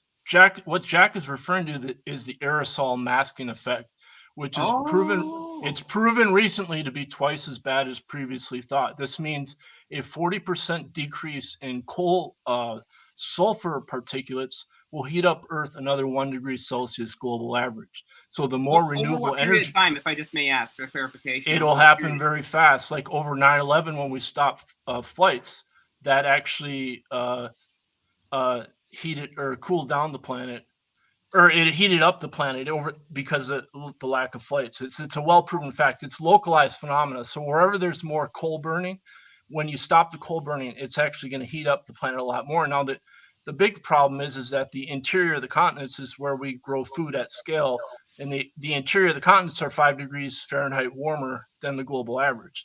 So as soon as you start reducing coal burning, like for example, they just reduced the diesel pollution on cargo ships, and it's a well-documented fact. They're saying that that's increased temperature in the North Atlantic because that's where all the cargo ships went. So that's shifting. That's shifting the what do you call it? The wind. What do you call it? Also it leads to an interesting question about whether or not, for example, Void, here's the point. The point is about whether or not it's actually divergence or whether it's actually absorption. No, it's a reflection. The sulfur particles reflect the sunlight, the photons coming in. So that's what's causing, when you decrease the sulfur particulates, the aerosol masking effect. It was just discovered to be twice as bad as previously thought. So if you for example, most people have heard of James E. Hansen. He was on NASA. Now if you read his research now, he's emphasizing that the leading cause of temperature increase on the planet right now is due to a reduction of the aerosol masking effect. In other words, an increase of or a decrease of diesel pollution. Okay. He's saying that we should start pumping oil, right? He's not saying that, but it's a catch-22 situation. Now, if you go back to Joseph Fourier 200 years ago, he's saying the effects of human industry. See, that's why I asked you about the entropy of matter compared to the entropy of gravity, because I can't give you Roger a good Penrose. I can't give you a good answer for that. I know. Here's the point. No matter what we do, we're fucked. Okay? Probably with the most general. First of all, look at how stupid people are right now. Look how stupid Biden is. Look at how stupid the foreign policy of UK is to support Ukraine in this stupid war. I mean, which Germany is going down. Germany, by the way, Putin. The whole European Union's going down. America has homeless shelters everywhere, and they're funding World War III. Exactly. Okay, so the point is, we may not be alive in a year from now. I remember, I was at Cornell during the Cuban Missile Crisis. This is much worse than the Cuban Missile Crisis. Biden is an idiot. Exponentially worse. People don't understand. course. We're physically killing ethnic Russian people on the ethnic Russian border. Yes, That- They're nuclear I know. power. If we go into their lands, they're going to launch nukes, and we're all done. I don't know, man. We're getting into some dangerous conversation territory here that might get the whole thing banned. So let's just be careful about proceeding. Oh yeah, so we're back, living in the we Soviet don't Union. want World War III. This is worse. By the way, Russia is not the Soviet Union anymore. America is the new Soviet Union. All the communists are here. They're the ones running the White House. They're all what are called red diaper babies. All their parents were communists. The grandparents were card-carrying communists. Communist Party USA, and they've taken over. I know because I grew up with them. I know who they are. Environmentalists are watermelons, right, Jack? Most of the environmentalists are idiots. They're stupid. They're watermelons. They're green on the outside and red in the inside. Oh, okay, yeah, right. But that was my dad told me that. But they're also dumb. They're the same as the communist youth and the Hitler youth. They just they don't know how to think. So the point is this: I don't think there's going to be a happy ending to any of this. I think mostly, as you already see it, the poor people in the third world countries, they're going to die off. The famine, they're killing each other. The coups and the famine. What you see now. Sadly, I think that's what's going to happen, and there's just a lot of people going to die. I don't see unless the stuff I'm talking about works and we get low power. Unless the time travelers come and save us, literally with the superior technology, able to move people, to exoplanets. That's the only Star Trek episode was that? I don't know, but there's plenty of science fiction stories, But that's the only happy solution is if the Sarfatti equation that Lawrence Livermore actually works when they do the test. If that works, then we have a chance of not destroying the planet. We have too many people. I don't care what Elon Musk said. Too many people. Too few resources. Too much stupidity. People cannot manage properly. I mean, look who's leading the country. Biden. He's like McConnell. Biden and McConnell. I mean, right? Both glitching out because their brains can't even function properly. Yeah, of course. Them as head leads. Of course. That's so sad. That. Okay, but Tucker Carlson the other night in an interview, he lived 35 years in Washington, D.C. with all these people. He grew up with them. He says they're all stupid. They're really stupid. They're not competent to in Washington. It's a bubble. Wasn't his dad part of the CIA too? What? Yeah, the CIA. His dad was like radio free, whatever, radio free Cuba or something like that. Well, whatever. Listen. Can I just ask you a question, Jack, about the about the global warming, right? What if we switched to nuclear power? What if that became more abundant? Nuclear power. If we switch to nuclear power. Nuclear power will slow things down. What about thorium nuclear power? I mean, there are dangers for the radioactivity, but nuclear power, we have to have. I mean, France is stupid cutting down, in Germany, cutting down their nuclear plants. I think Russia's building them. Can we replace all coal and oil with nuclear? You don't want to replace. First, electric cars are shit. Finn, do you know any? I like Elon Musk, but Elon Musk is especially a con man. With the Teslas, piece of crap. Hey, Jack. I saw a stream that I was told it was polluted by uranium mining. Do you think? I mean, what? Uranium mining is not exactly. I mean, if you want to mine uranium, that's why I'm asking Finn, because in Australia they do a lot of uranium mining. Yeah, but they also mining for lithium and all that stuff is also bad. Mining is it equally? I know that like 50% of the if you're indigenous, the uranium, where they're testing nukes or mining for uranium, the indigenous people took the brunt of it. But wait a minute, you see, you didn't think of numbers. See, you're not thinking like a science. Oh, they're just a number. I got it. Yeah. No, you don't get it. No, you don't have it. You're you're a shithead. Just listen. You don't compost head. Humanure head. Just listen. Well, it's a very Vulcan idea, right? The needs of the many outweigh the needs of the few. It's a very simple concept, but really, if you think about the greater scope of humanity, right, we're all living short lives. We die off, and if we don't at least embrace in the time that each of us is alive. Look, the point is, you get more energy with less amount of uranium than you do with the lithium batteries. You need a lot more lithium to power all these cars than you need uranium to power the entire planet.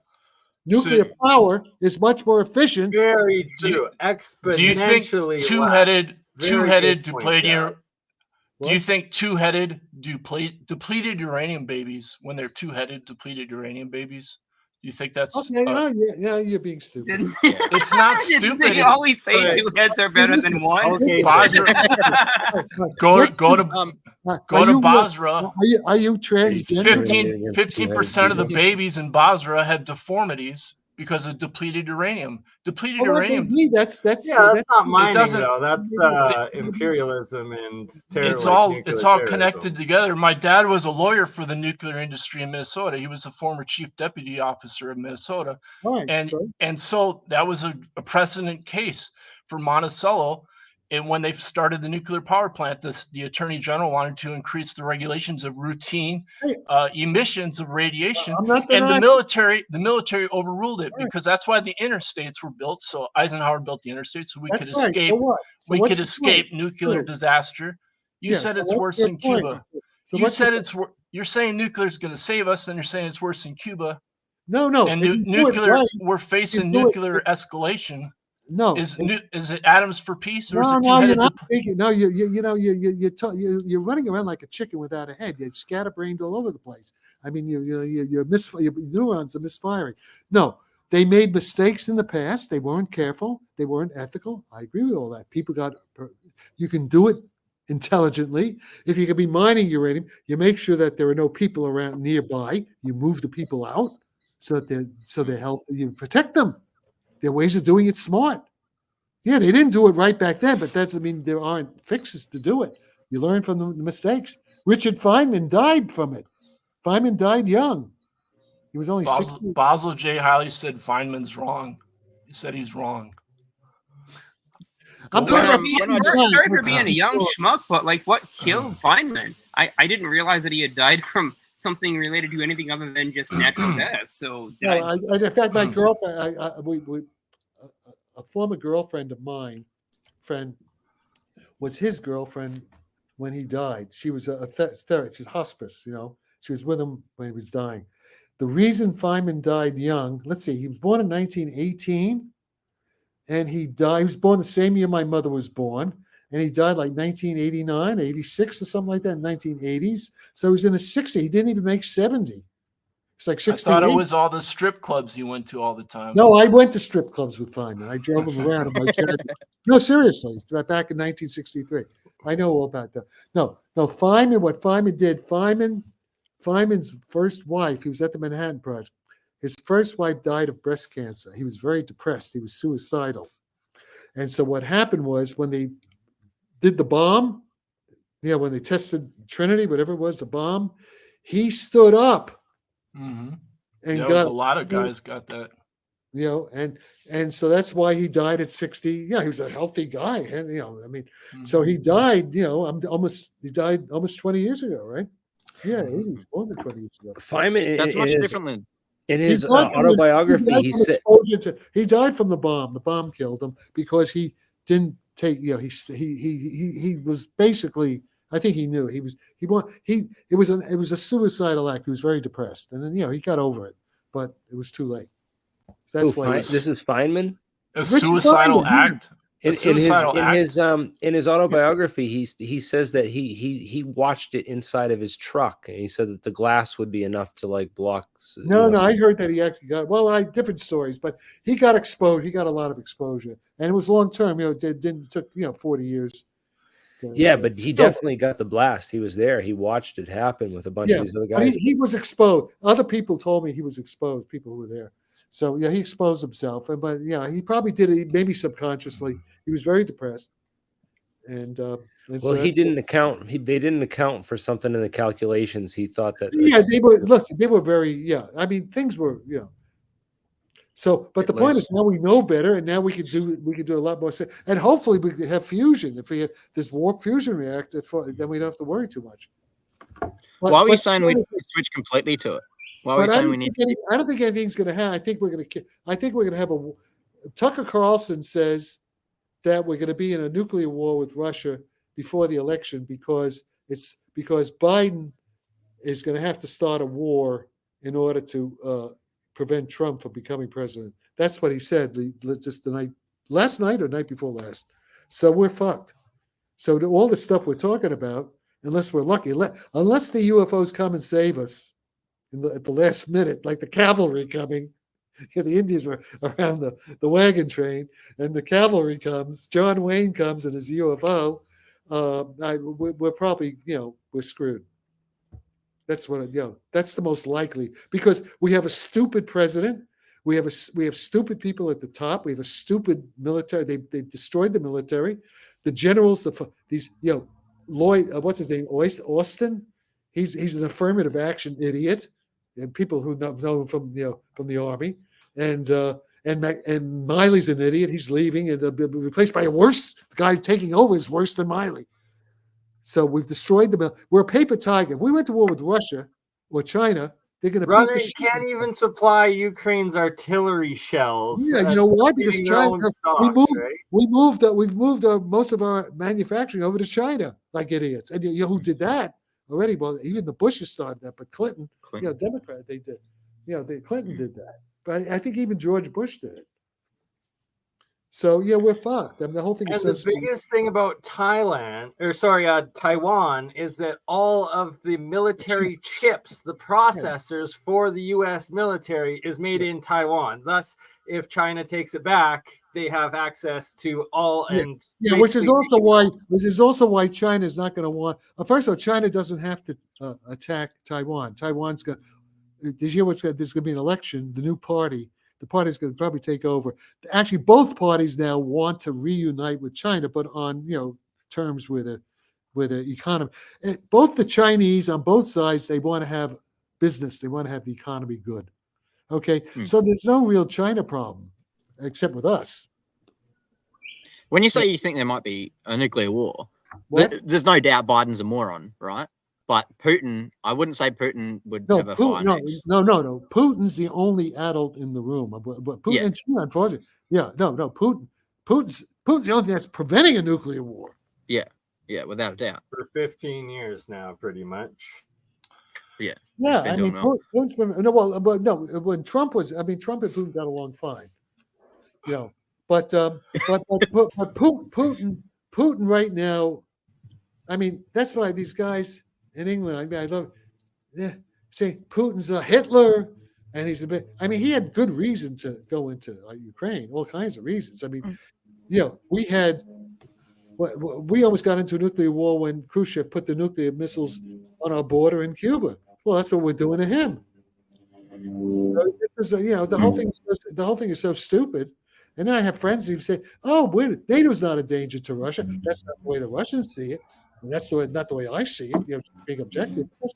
So we're and right now, I mean, we've made Russia stronger. Their army's much stronger than it was 2 years ago.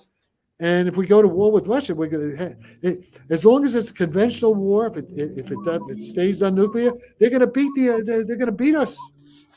I mean, look all the stuff we're sending Ukraine. It's no good. Russians just destroying it. Yeah. When I was asking you before about nuclear power, why do you say we don't want to switch all of it over? Why would we want to keep coal or oil? I'm sorry, what? What did he say? I didn't hear it. I understand the word you said. Before when I was asking why you go 100% to nuclear instead of why you wouldn't get rid of all oil and coal? Because we need oil. My Jaguar needs oil. Needs gas. I don't want an electric piece of shit. But when it rains, it short circuits. You can't use these Tesla cars, electric cars. The floods that they're having in Florida and everything. The batteries blow up. They explode. Or they don't operate.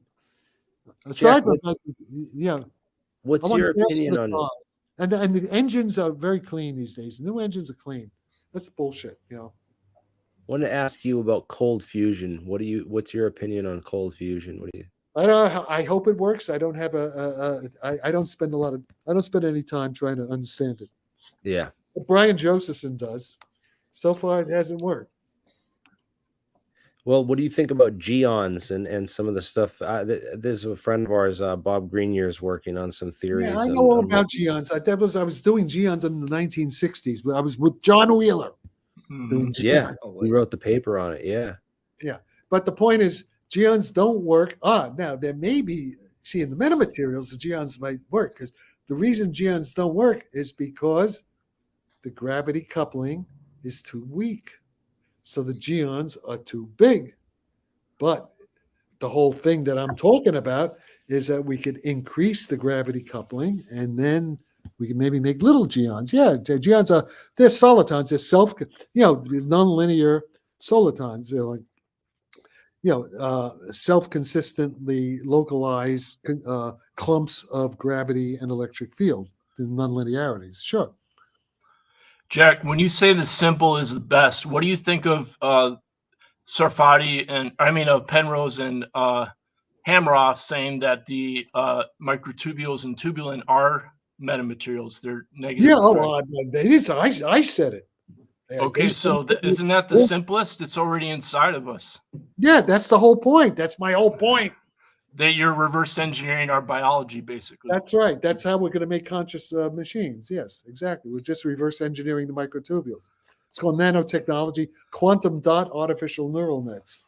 And then we have to pump them into macroscopic coherent state, what are called Fourier condensates. Yeah, But you can pump them already in your own we're body. Pumped. We're pumped. That's why you eat food. You eat food. That's not just food. Like my own teacher went 28 days in a cave with no sleep. Well, your teacher's a dumb shithead. I mean, anybody does that. Well, he works with the Mayo Clinic doctors. I don't care. Okay, so they were doing it as an experiment, maybe, but he's still no. He's Chinese. He did it at Mount Qingchen.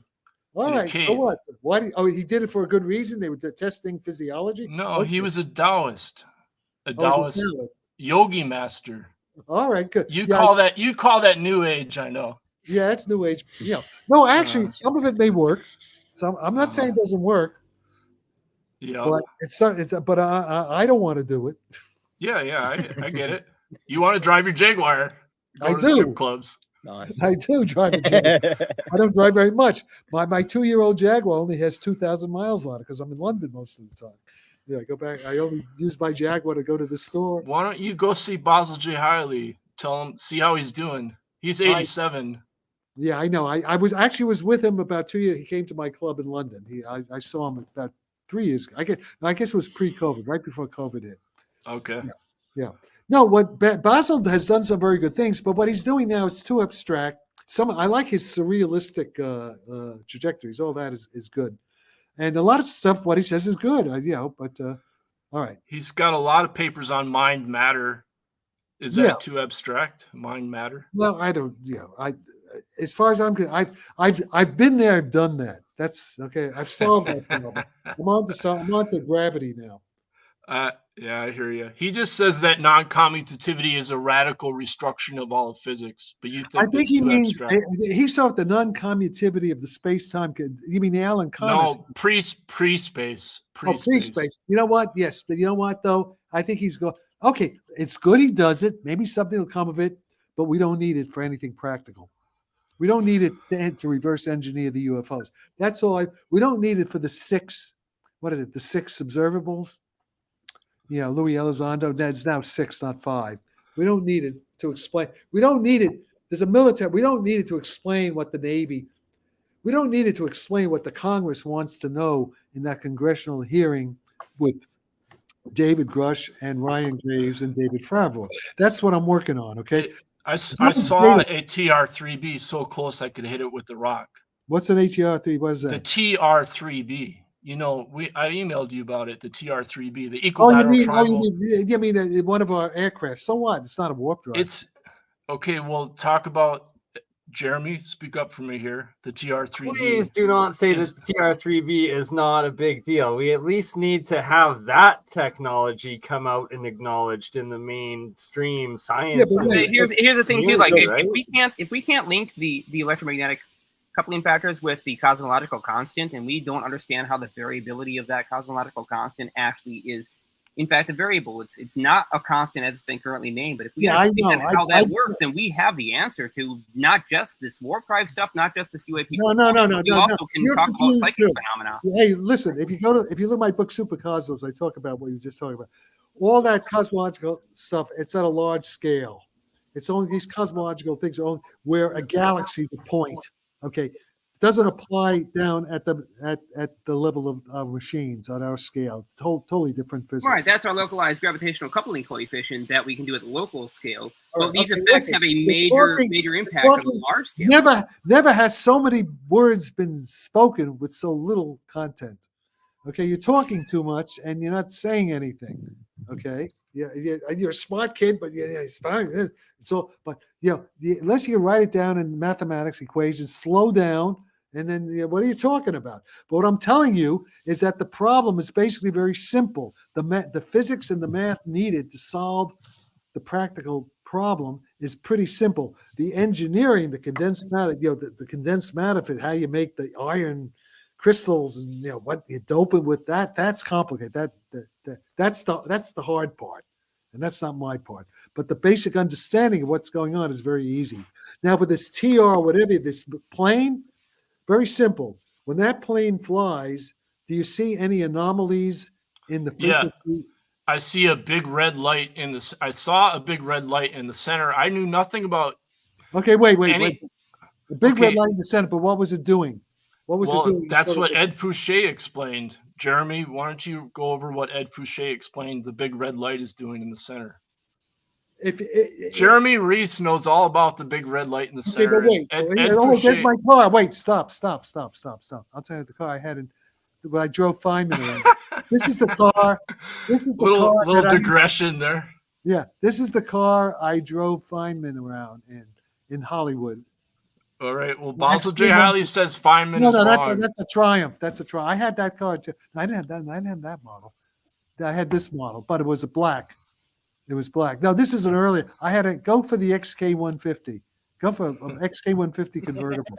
XK150. So now we're go back to the ICE power. Yeah. Okay, there we. Oh, all right. Okay. No, yeah, this is black, but I had that was the red one, but it was black. It's just a. No, I think that's not the. Is that the XK150? I think it's an earlier one. It's a nice. That's 1962 Triumph. Oh, no, this is a Triumph? No. Yep. Oh, okay. No, can't find the Jaguar. That's a Triumph? No, that's not a Triumph. Is that a Triumph? Because I had a TR4. Let me see. No, this Jaguar. Mine was kind of like this. Dude, that is a nice car. That's sick. No, this is what's this? No, Jaguar XK150. Do Jaguar XK150. Yeah. Okay. All right. Let's get back to. Okay. Here's the point. Let me just say, if you see a ship coming toward you, and it's coming toward you fast, and it's red in the front, it's probably no. It was not coming towards me fast. Okay. It was okay. If it's hovering, it's going to be blue. It wasn't hovering either. It was going too slow to support itself by normal propulsion. It was making a low humming noise. Did you see any blue light? No, I just saw a big red light in the center. Well, there was early on, I saw spheres of light on the horizon, and I think one of those was blue, but there was also a green light. And I was like, okay, what are those lights on the horizon? That's not. I ruled everything out. My sister got bored because I was being logical, Okay. Well, you can't really tell anything by visual. No. Then it came towards me, and it came so close I could hit it with the rock, and went right over the big oak tree. It was the size of the huge crown of an oak tree. It went right over my garage. Hey, I did not dare take my eyes off it. Okay, wait a minute. Was it making any noise? I'm making a low humming noise, and it had a huge red light in the center. Now, Ed Fouché explained this. Ed Fouché explained it, and Jeremy Reese was buddies with Ed Fouché. Okay, how did he explain it? Well, ask Jeremy Reese. Jeremy, can you go over what Ed Fouché told you? Did you saw this thing fly over you? How big was it? This my whole point. My larger point here is the U.S. military is huge and compartmentalized. And if we have the TR-3B that's using some sort of different propulsion. That Ed So Fouché. here's what I say. Here's what I say. What I think, if this thing really is a warp drive, if it is that, then it's because they've had some of these time travelers have come back and given it to them. No, I'm seriously. sorry. No, I know you're saying that, and You keep know saying why? it. It's Because I know, beautiful. because I know John Wheeler. I know the top guys in relativity back in the 50s and 60s. I know what they know, and they didn't know any of this shit. They weren't talking about any of this kind of stuff. In the 60s, yeah, but In the 50s and the 60s. Yeah, I know, but in in the 70s, also the 70s. They didn't know any of this. I know. Well, I saw it in 1997, and if you go to the Okay. National UFO Reporting Why Center, not? Okay, so I'm saying if what you saw, if you're telling me the truth, I'll assume you are, then what you saw was a time traveling ship. Now, how do you know it was ours? How do you know? No, I did not, because I'll tell you this. My family owned the local legal newspaper, and one of the journalists, she brought me a file of news clippings, and she said there was a mass sighting in the 1970s, and she says we live in a military flight test corridor. Yeah, but how do you know? How do you know that this craft, did it have markings on it? Where was that mass sighting? Yeah, actually, somebody else, that was in the St. Croix Valley. Somebody else saw the craft so close that they saw a marking on it. They described it, and somebody said, so to a T, the marking was for the Space Innovation Center in Colorado. The Space Innovation Center in Colorado. Was this in Colorado? Where were you when you saw it? No, I was in Minnesota when I saw it. You were in Minnesota. What, Yep. in 1997? Okay, well, that's interesting. Well, I claim if it sounds like it's warp technology, if it's humming, I claim that they got this then from the time travelers from the future, from stuff that I'm doing now. I know that's what I was told was going to happen in 1953. That's what they said. So yeah, I reviewed your whole 1953 thing with it really happened. I know, and your grandfather was in the military, and you later, you would get toured with the military people, and that phone call you received, like you said, it could have been something linked with military intelligence. But it couldn't. You know why? I could. Also, I got a lot of phone. I only remembered one. I had weeks of them apparently, but I don't remember. I had missing time. But the point is, it said I was going to meet the others in 20 years. And that's when I meet Hal Puthoff and Russell Targ and all these guys. Yeah, I mean, that's 20 years. The others who were involved. And Hal Puthoff told me something like that happened to him too with the phone. When he was a kid, he had a contact. Okay, but the military planning is 20 years in advance. No, they don't. No, that's not true. That's false. John Judge, his parents worked for military planning, and he said the civilian deaths for Vietnam were planned 20 years in advance. Oh, that's bullshit. That's no. He was. You got no way knowing that. No, he was in the top secret corridors in DC, underneath in DC, or whether it's Bethesda, Maryland. I don't know. I can't remember, but you can look up John Judge. He's got talks on YouTube. He was a prominent researcher, and I saw him talk in person. He came to Minneapolis. All right, well, whatever. But the point is they couldn't. The military cannot predict that. I'm in my girlfriend's mother's place in Carmel Valley Sunday morning. I'm to fly to Trieste on a Wednesday. I pick up the newspaper, the San Francisco Chronicle magazine. There's a big spread on Uri Geller and Stanford Research Institute. And a couple of months before that, some guys came to me and Fred Wolf and said, "Listen, we want you to work on the physics of Uri Geller, and we'll give you the money." Okay, that was like months before that. And I said, "Hey, just let me finish the story so you get it. Otherwise, you don't understand shit. Okay, you don't get the point." So Monday morning comes, I call up Stanford Research Institute. Brenda Rigg gets on the phone. They said, "Dr. Sarfatti, we were hoping you would give us a call. Can you please come to Stanford Research Institute?" Get in I said, I was only like an hour and a half. I was in Carmel Valley. They're up in, Stanford. Got into the car. First thing, I meet Brendan O'Regan, and he takes me I meet Edgar Mitchell, the astronaut who walked on the moon. Okay. And the rest of it is in this the story. Get the book. Did you meet John Hadstead at Cambridge? He also tested Uri Geller. I worked with John Hasted. He wasn't at Cambridge. Okay. He was at All right. University of London. Yeah, I arranged. That's my doing. Okay, that's why I'm asking you. That's why I wanted to ask you. Yeah, there's a whole story there. Okay, listen. What you got to do, just get the book, The Great Race. There's a lot of the details are in there. And when Do you have any stories about John Hasted? I know. I was at his house. Okay. I worked with him. He was the chairman. I was at Birkbeck. I was a research fellow. Well, he was the chairman of the department. I know John Hasted. Okay. Of course, I know him. All right. I'm just asking then if you know any stories. It'd be nice to get some I stories know out. a lot of stories, but John Hasted. Well, that's the book. Get the book, The Great Race. I think he's in there.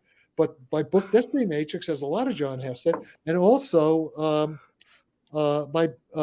John Hasted go online. He has all the Uri Geller notebooks. He has all the details there. Yeah, unfortunately, people think he was wrong. I mean, about Uri Geller, and that's what you think too, right? Like Uri Geller was a scammer. No. That's complicated. No, Uri Geller does have power, but he sometimes cheats. You can't control it. Sometimes he cheats. Actually, I will mention this about Uri Geller and too for Charles Crawford, who's also watching. Now, there was a recent interview with Uri Geller on Area 52's channel. He just launched his channel. And Uri actually admits that in that time he was kind of screwed up. And without directly saying it, he kind of admits that he didn't have the power at that time. But he also says that anybody can learn this. And he had to learn it sort of post-haste after his screw-ups. And so he does have it now, but he may not have had it at the time. He had, I worked with the horrors too. Now he has power, but at that time it's a matter of controlling the power.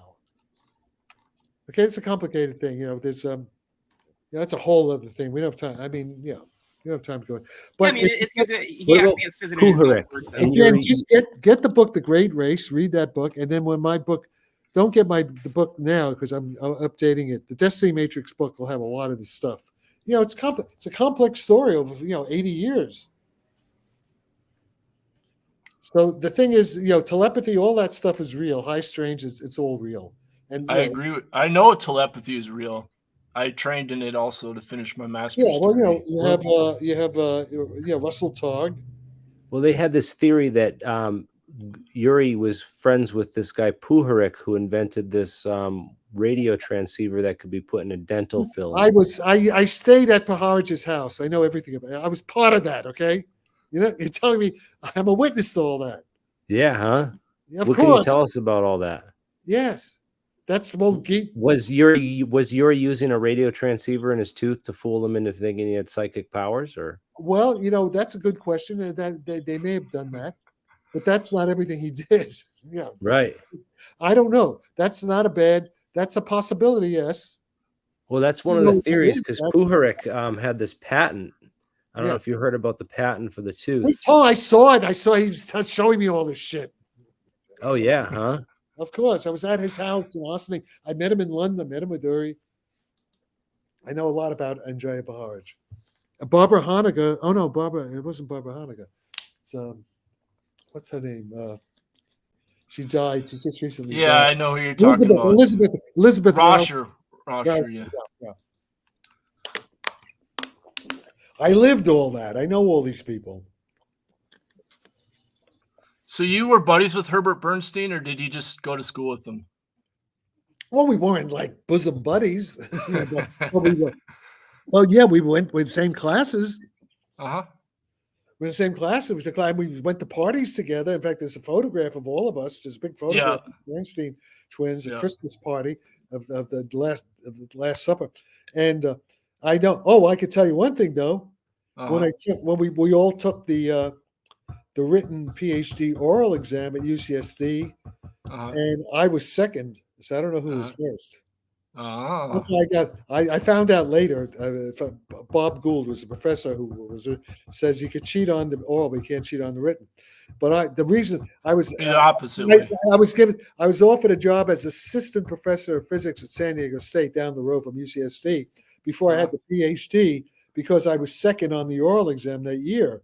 And Herbert Bernstein took the exam with me, and so did the two Bernstein twins. I mean, not Bernstein twins. The Benford, the Benford twins. Oh, really? Oh, Nice. yeah. Gregory Benford. Right. You should read their book Timescape, because that's about what we're talking about, future to past, Timescape. Yeah, science fiction. Yeah, well, that's all because Fred Hoyle used to come down to La Jolla from Cambridge, and this whole thing, the future to past, that's all Fred Hoyle too. Fred Hoyle, Costa de Beauregard, you know. Yeah, but Costa, don't you think? I mean, in my opinion, Costa de Beauregard was hung up on invariance. What do you mean hung up? Everybody's any physicist. No, not non-commutativity is not. Oh yeah, no. Yeah, you don't know what you're talking about, okay? Yeah, Okay. you're too glib. You're too glib. You're just throwing words around without really understanding it. Did you ever go to Stanford Linear Accelerator Center? I went there a few times. I mean, why would I go there? Why would I go there now? Well, I actually Eddie, went to some courses there in summer Okay. schools. I went there about in 2004, 2006, around that. Yeah, I would go there. I've been there. Eddie Well, Oceans was hired there to work on non-commutativity. Oh, who cares? And no, you're sounding a little bit like a crackpot there because you're obsessed. You get Okay, these so books. Slack is crackpot. You think Slack is crackpot? No, don't say Slack is crackpot. I'm saying you're a crackpot. Slack. Okay, is so crackpot. Luke. What about Luke Hoffman? Is Luke Hoffman? No, Luke Hoffman's a smart guy. He collaborated with Eddie Oceans. Listen, the point is you're taking everything out of context, just throwing words around. I've corresponded with Luke Hoffman several times. Write down. I've corresponded. Who cares? The point is you're bullshitting. What you have to do, you write down an equation on the board. You say, "Hey, I mean this, and this goes to this." That's the way a physicist works. Yeah. So you say the simplest is the best. Well, yeah, but you got to speak the language. You're not, you're just bullying. You're just throwing words around. You're throwing jargon around. So Alain Kahn, he doesn't know the equations either. No, but you don't know them. You haven't. If you knew them, you would write them. You would show them. Say, hey, this I wrote. You go, hey, project. Somehow say, this is my theory. I've done this, or this is what they're talking about. When I say non-commutativity, I mean this. Show me the equation. Show me what you're talking about. You have papers, Drew. Do you not? Non-commutativity is a very vague term. It means all kinds of things. Basic quantum mechanics is non-commutative algebra. Okay. Yeah, I know. We already talked about that. So it's like you're telling me. I mean, you're telling me bullshit. You don't like. It's clear to me you don't understand what you're talking about. Yeah. Okay. So you're talking at a superficial level. So Alain Kahn, he has a lecture called "Music of Shapes." Now he has a Fields Medal in math that's harder to get than the Nobel Prize. Yes, I know a little bit about that, but it's totally irrelevant as far as I can tell right now. So you're saying when he gives a lecture called "Music of Shapes" on non-commutativity, you're saying that's irrelevant? It's irrelevant to the problem I'm working on. Yeah. Unless you can show me, I could be wrong about that, but you have to show me. Okay. It's irrelevant. I'm opening up that window because first you said it's very clear. Now you're saying you could be wrong. That's fine. We'll just leave it at that. No, what I'm saying is that so what? Yeah. So what? Old fucker. What's he saying? Old schmuck. What's he saying? What is that? What is that there? Yeah, he also has. He has a lecture for physicists also. So what? There's nothing to do with physics is a big subject. Yeah, I know, but Basil J. Hiley said that Alain Kahn's lecture to physicists is very relevant. Yeah, but you want to know something? And nothing Basil's working on is relevant to the problem of reverse engineering to explain how these things fly. It's not relevant. I sent you the quote on weak measurements being gravitationally that's relevant, but that's not non-commutative. That's relevant. Okay. Basil J. Hiley says weak measurements are non-commutative. They're the same as Bohmian. Everything in quantum mechanics and measurements is non-commutative, so it doesn't say anything. It's not. It's vague. What you're saying is vague. It's vague. Basil J. Hiley's not vague. No, you are. I know he's not. You are. Okay, go read Basil J. Hiley. He's not vague. I've read it. Yeah, no, but you are. You don't know what you're talking about. You haven't read him. I'm telling you, you have not read him. Not his latest research. You need to really study it. It's not vague. No, I said what you're saying is vague. Not what he's saying. You're saying is vague. Yeah, sure. I'm telling you to read Basil J. Hiley. Is that the paper that we showed on the negative mass? Was he in that paper? No, but he's saying that the weak measurements, he's doing weak measurement experiments right now. He's working with Robert Flack. They're testing argon. Weak measurement is good stuff, okay? Good stuff, okay? Yeah, but he says Aronoff is slightly misunderstood about it. He said, well, they even have little arguments, little details, but that doesn't affect the fundamentals. Yeah, there may be little details in the theory, but that doesn't affect the fundamental picture. Sure. Okay, so you disagree about the fundamentals with Basil J. Hiley? No, I didn't know. I didn't say that. I don't know what he says yet. I don't know what because you cannot be precise enough to explain. See, you don't know enough to explain what the points are. See this lecture, Music of Shapes? That has nothing to do with anything. I figured it out in high school. All right, good for you. So what? How does that? And then when I took Herbert J. Bernstein's quantum physics class, I realized it was the same secret as this non-commutativity in music theory. What does non-commutativity in music theory mean? Just listen to Alain Kahn's video. He calls it 2, 3. You want the simplest. Time here. I'm not gonna. I have things I have to do. I know you don't. You think a Fields Medal math professor is not going to. If you mean that if you play 2 notes and then you reverse the other notes, it sounds different. That's non-commutativity. So what? No, that's not what I mean. Then what do you mean? Look, it's. What do you mean? Okay. Basil J. Hiley says it's a radical restructuring of physics. Well, you want me? So okay, what? Even if it is, it's probably. He says he details how Richard Feynman was wrong on YouTube. He points it out. All right. Well, I'll take a look with the equations.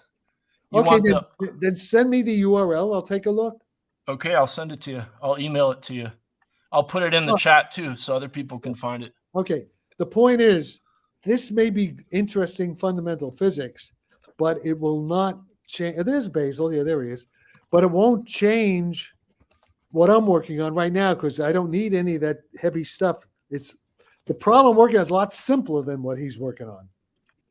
It's not as complicated. The complications come in the solid state physics, how to make the metamaterials. That part I don't know. All right, I posted the link where he disproves Richard Feynman. No, well, I have to see. Yeah, there may be stuff that. I do know that Feynman's stuff is not complete. If you apply the Bohmian picture to the Feynman diagrams, you're going to get extra lines. You get extra structure. Does he say that? Because from the hidden variable, from the particles themselves, see the actual particles, not just the extra. Okay, I'm just gonna let you study him. All right, I'm not gonna try to be Basil J. Hiley for you. That would do him an injustice. Yeah, right. Okay, so there we are. Okay, I'm gonna. Yeah, I think I had enough of you, you assholes. Did you want to talk quickly about what you're working on now with the metamaterials before you go? I'm not actually doing metamaterial work. There are other people. I hope Jeremy should be doing metamaterial work. Very true. Eventually, yeah. I'd like to. If you look at the plasma, if you look at the Lawrence Livermore paper, they have a particular simple model of the S field in terms of the permittivity, the dielectric properties of the plasma. It's not a metamaterial, it's a plasma. Okay. And their dielectric coefficient in their machine, they say, the relative permittivity, it's a pure number, right? Relative permittivity is 10 to the 16 in this plasma. Okay, 10 to 16. And the S field, the thing that amplifies the coupling of electromagnetism to gravity, is the square of that. Basically, I'm simplifying, it's a square. So that's where you get the 10 to 32. 10 to 32. So that S field is basically amplifying the coupling of their electromagnetic plasma fields by a factor 32 powers of 10 bigger than Einstein's coupling, which is G over C to the 4th, which is like 10 to the minus 43 reciprocal newtons of force. So I'm amplified. There's an amplification in their machine, and I'm going by their numbers, of 32 powers of 10. In other words, the Einstein coupling in their machine will be 32 powers of 10 stronger than what everybody thinks it is. Okay? and that will create the warp bubble. And that's what they hope to see. So we need a metamaterial where the dielectric permittivity, relative permittivity, is as big as we can make it. It's got to be at least 10. If we can get a 10 to 20, it'd be better. Yeah, it has to happen in a resonance, some kind of resonance, right? When you pump the thing, some kind of force, like a driven harmonic oscillator, damped harmonic oscillator, but with nonlinearities in it. And you want to get a sharp resonance, very high Q. That's what you want. But also, there's this other thing. This is only a simple model. This guy Keith Wanza, he found that there should be the S field will also go as 1 over the relative magnetic permeability. So the more diamagnetic it gets, if you get a diamagnetic metamaterial, that should also amplify the coupling of electromagnetism to gravity. So either you want to get a very big permittivity, electric permittivity, relative, pure number, or a very small, as close to 0 as possible, magnetic relative permeability. That's what you want in the metamaterial. And I don't know enough. I'm busy working out the warp drive stuff. There's a lot of general relativity that has to be done. I want to do general relativity inside matter. So that's where they come together. But it's a big field, and that's why we need the Manhattan Project. We need we need at least dozens of physicists and engineers all kind of working on. And we need artificial intelligence now. That thing that General, what's that Prom? Whatever that guy worked with Brian Graves. We need the artificial intelligence to sift through all the papers and try to find what we're looking for. I'm beginning to use Chat GBT, by the way. We got Pinecone going, and a bunch of people working on some AI stuff for our group too. So okay, listen, if you know people, because this guy, he hasn't done it yet, but if you can get some of your people, what we want to do is to take an archive paper, a physics paper, like an archive, and have the AI summarize it and make charts, to summarize, so we don't, because we have hundreds of papers, we can't read them all, but at least we get some summaries, and then we can see which papers we should focus on. So if you get somebody to have the AI, extract what they think is the fundamental points of the paper, the talking points. There is something that does that, but they're being very secretive about it. They sent me a few, it was not bad, but they just not showing me how to do it. So. Yeah, so the part of the thing is the cleaning of the data, about putting it in so that the thing can see it and interpret it. The equations thing is a difficult thing for the AI to figure out and navigate currently. Yeah, I know. That's the problem. But at least they could point to some of the verbal stuff. Then we could look, then look at the equations. I don't know. We'll see. But yeah, we already have done the work of assembling a really solid database of all the best papers and a collection of all the good data over the years. So we have one of the best databases out there. But in what? In what field? In solid state physics? In what? Everything related to everything that anyone can, all the scientists connected to me have ever found in their years of research. We're all sharing it in one big place. It's part of the database project. And if you have data and you're a database guy and you have papers and stuff you want to contribute, please be the scientist. Yeah. Okay. Well, I probably wouldn't mean much to me, but go ahead. What? Yeah, we have a database team working on that, and we have some AI people who are working with building the Pinecone infrastructure to search the database.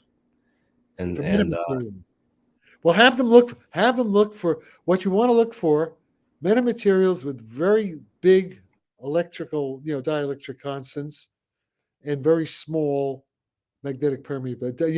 You want them diamagnetic, either very diamagnetic or very high dielectric response. That's what you want. Interesting. So this would almost be a material science simulator where you'd have to build in those. That's what the Lawrence Livermore, they had plasma. Somehow they've been working on this 3 years. Well, this is what Lenny Susskind's been working on with Apple and Google for 4 years now. He talked about it on Lex Friedman. When's the last time you heard of anything from Lenny Susskind? Lenny Susskind on Lex Friedman podcast about 3 years ago was saying, "Hey, I'm not supposed to talk about this, but I'm going to say it anyway."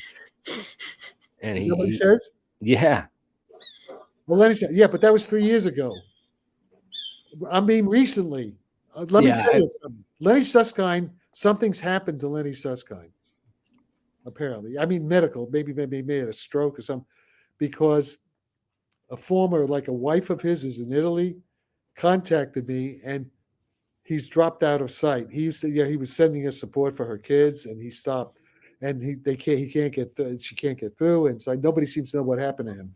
So I'm wondering if he had. I do know he fell off a ladder. He had some accidents a couple of years ago. He's my age. So if you hear anything from Lenny Susskind recently, 3 years ago, I know he was okay. He was, he was sending her money for her kids. It's an ex-wife in Italy. She's Italian, Daniela, and she wanted me, but I don't want to get into his, and then apparently his emails to Stanford are going to his son, Sonny. So there's something so if you see something recent from Lenny Susskind, please let me know.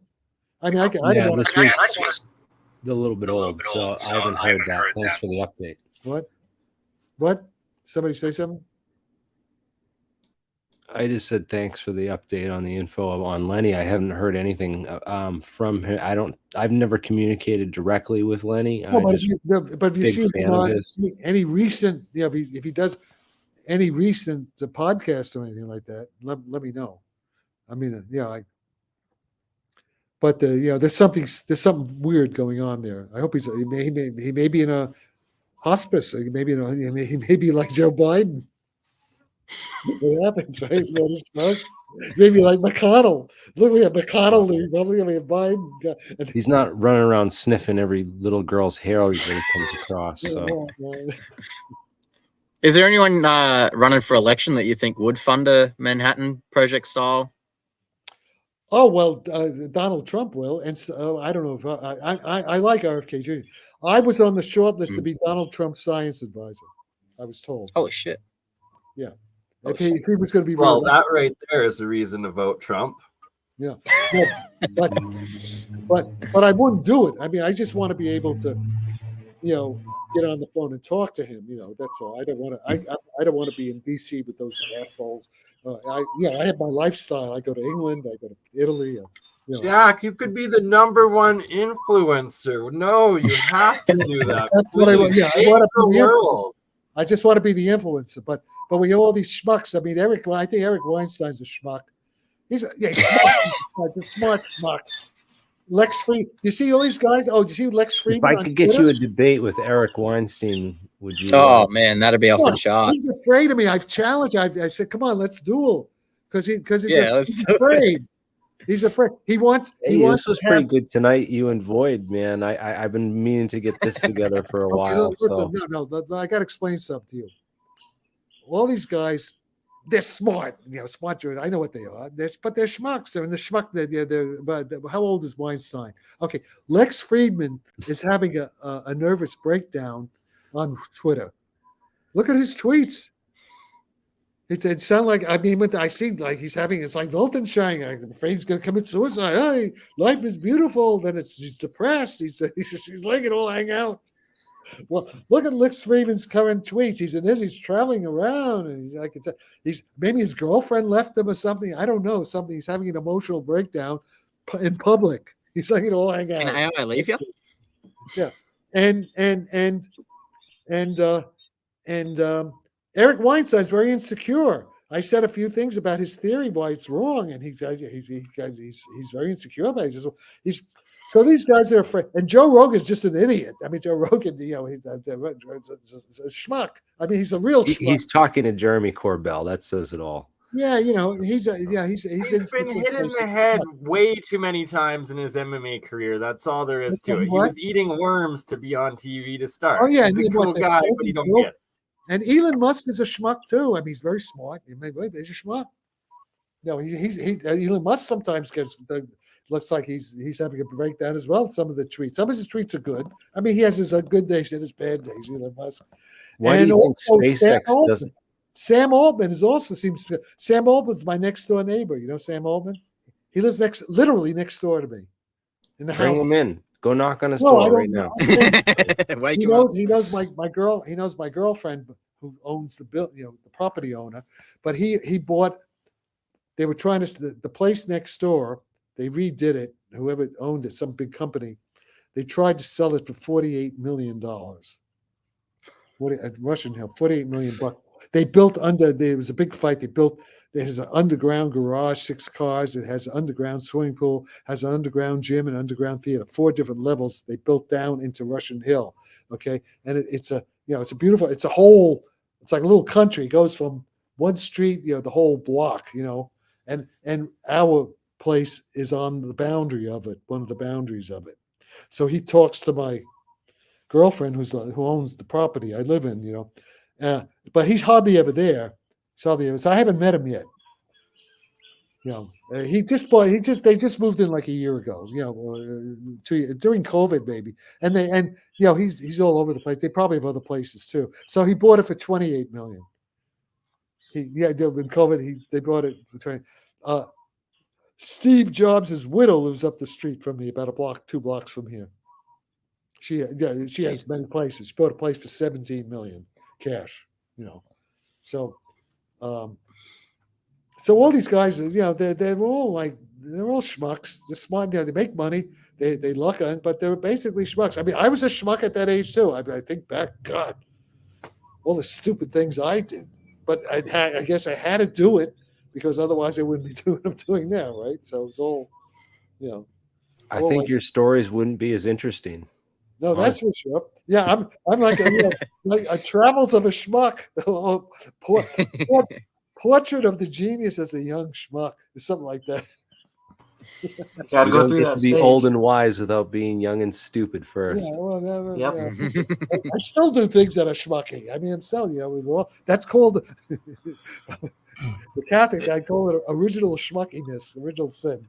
Hey, Jack, just to let you know, nobody's probably read James Joyce's Portrait of the Artist of a Young Man anymore. Oh, yeah, well, they should. Exactly. They should. Okay, so there we are. Any other? Does anybody have anything intelligent to say at this point? No, this was a Well, great I did have a question. You mentioned Michael just jumped on, actually. Yeah, So- is this going to be on YouTube or is it just one time? Oh, we've been Oh, live yeah. on YouTube the whole time on several channels. No, but I mean, will it be on YouTube afterward? Yes. Oh yeah, it's always saved. It's on 3 I'll send different you a channels. link You're with, good. along with right, all of okay, that's good. That's good. all of Drew's So- links. You as should well. say, why send it why to large- Weinstein and Musk. What? Go ahead. Oh, is that Perrone there? Yeah. Oh, Hello. yeah. So he's It the is, guy. yeah. He's the guy who knows the condensed matter physics. A little bit, at least. Yeah. I'm still learning. And Jeremy. So why? Oh, go ahead. No, go ahead. Go ahead, Michael. So why a large mu or a large epsilon, but not both? For You can have certain both. stars Oh, and yeah. Both is good. If you could do both, that's even better. Okay, got you.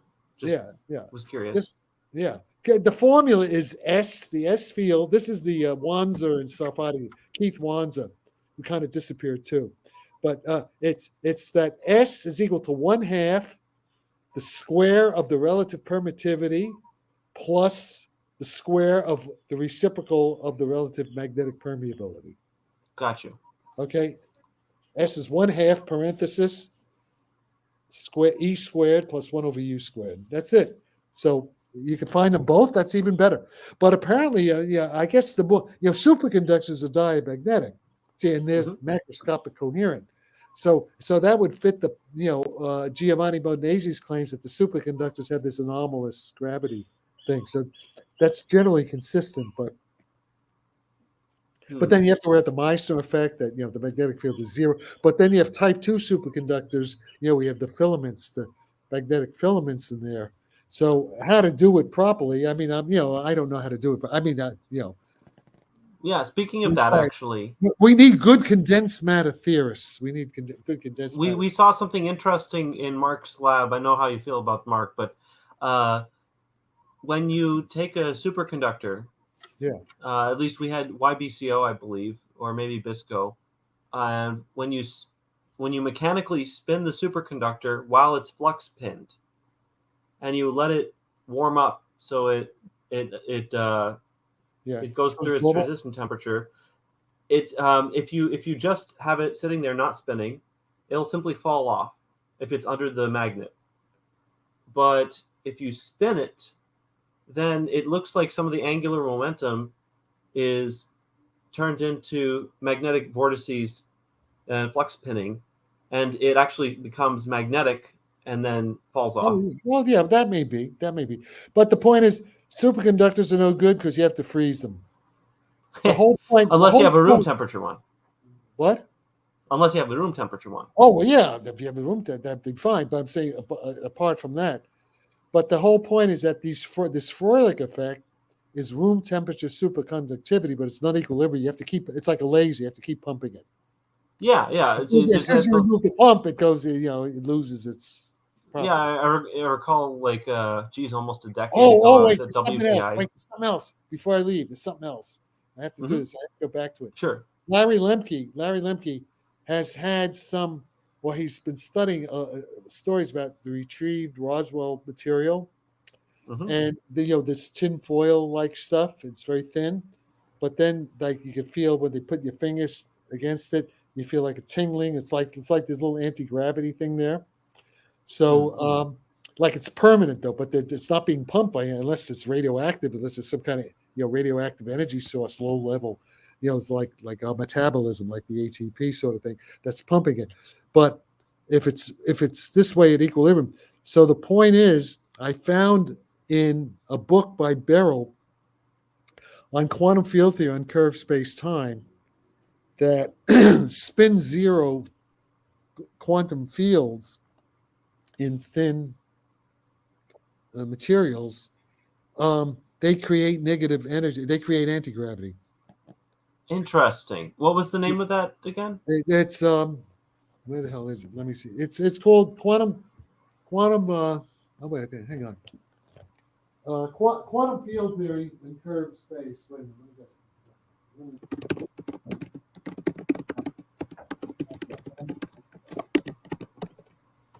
Yeah. All right. Well, we're okay. I got that search over. Wait, this is it. Ah, perfect. Nice. I'll just screenshot that if you put it up to the. Wait, let me get the page. I'll even get the page.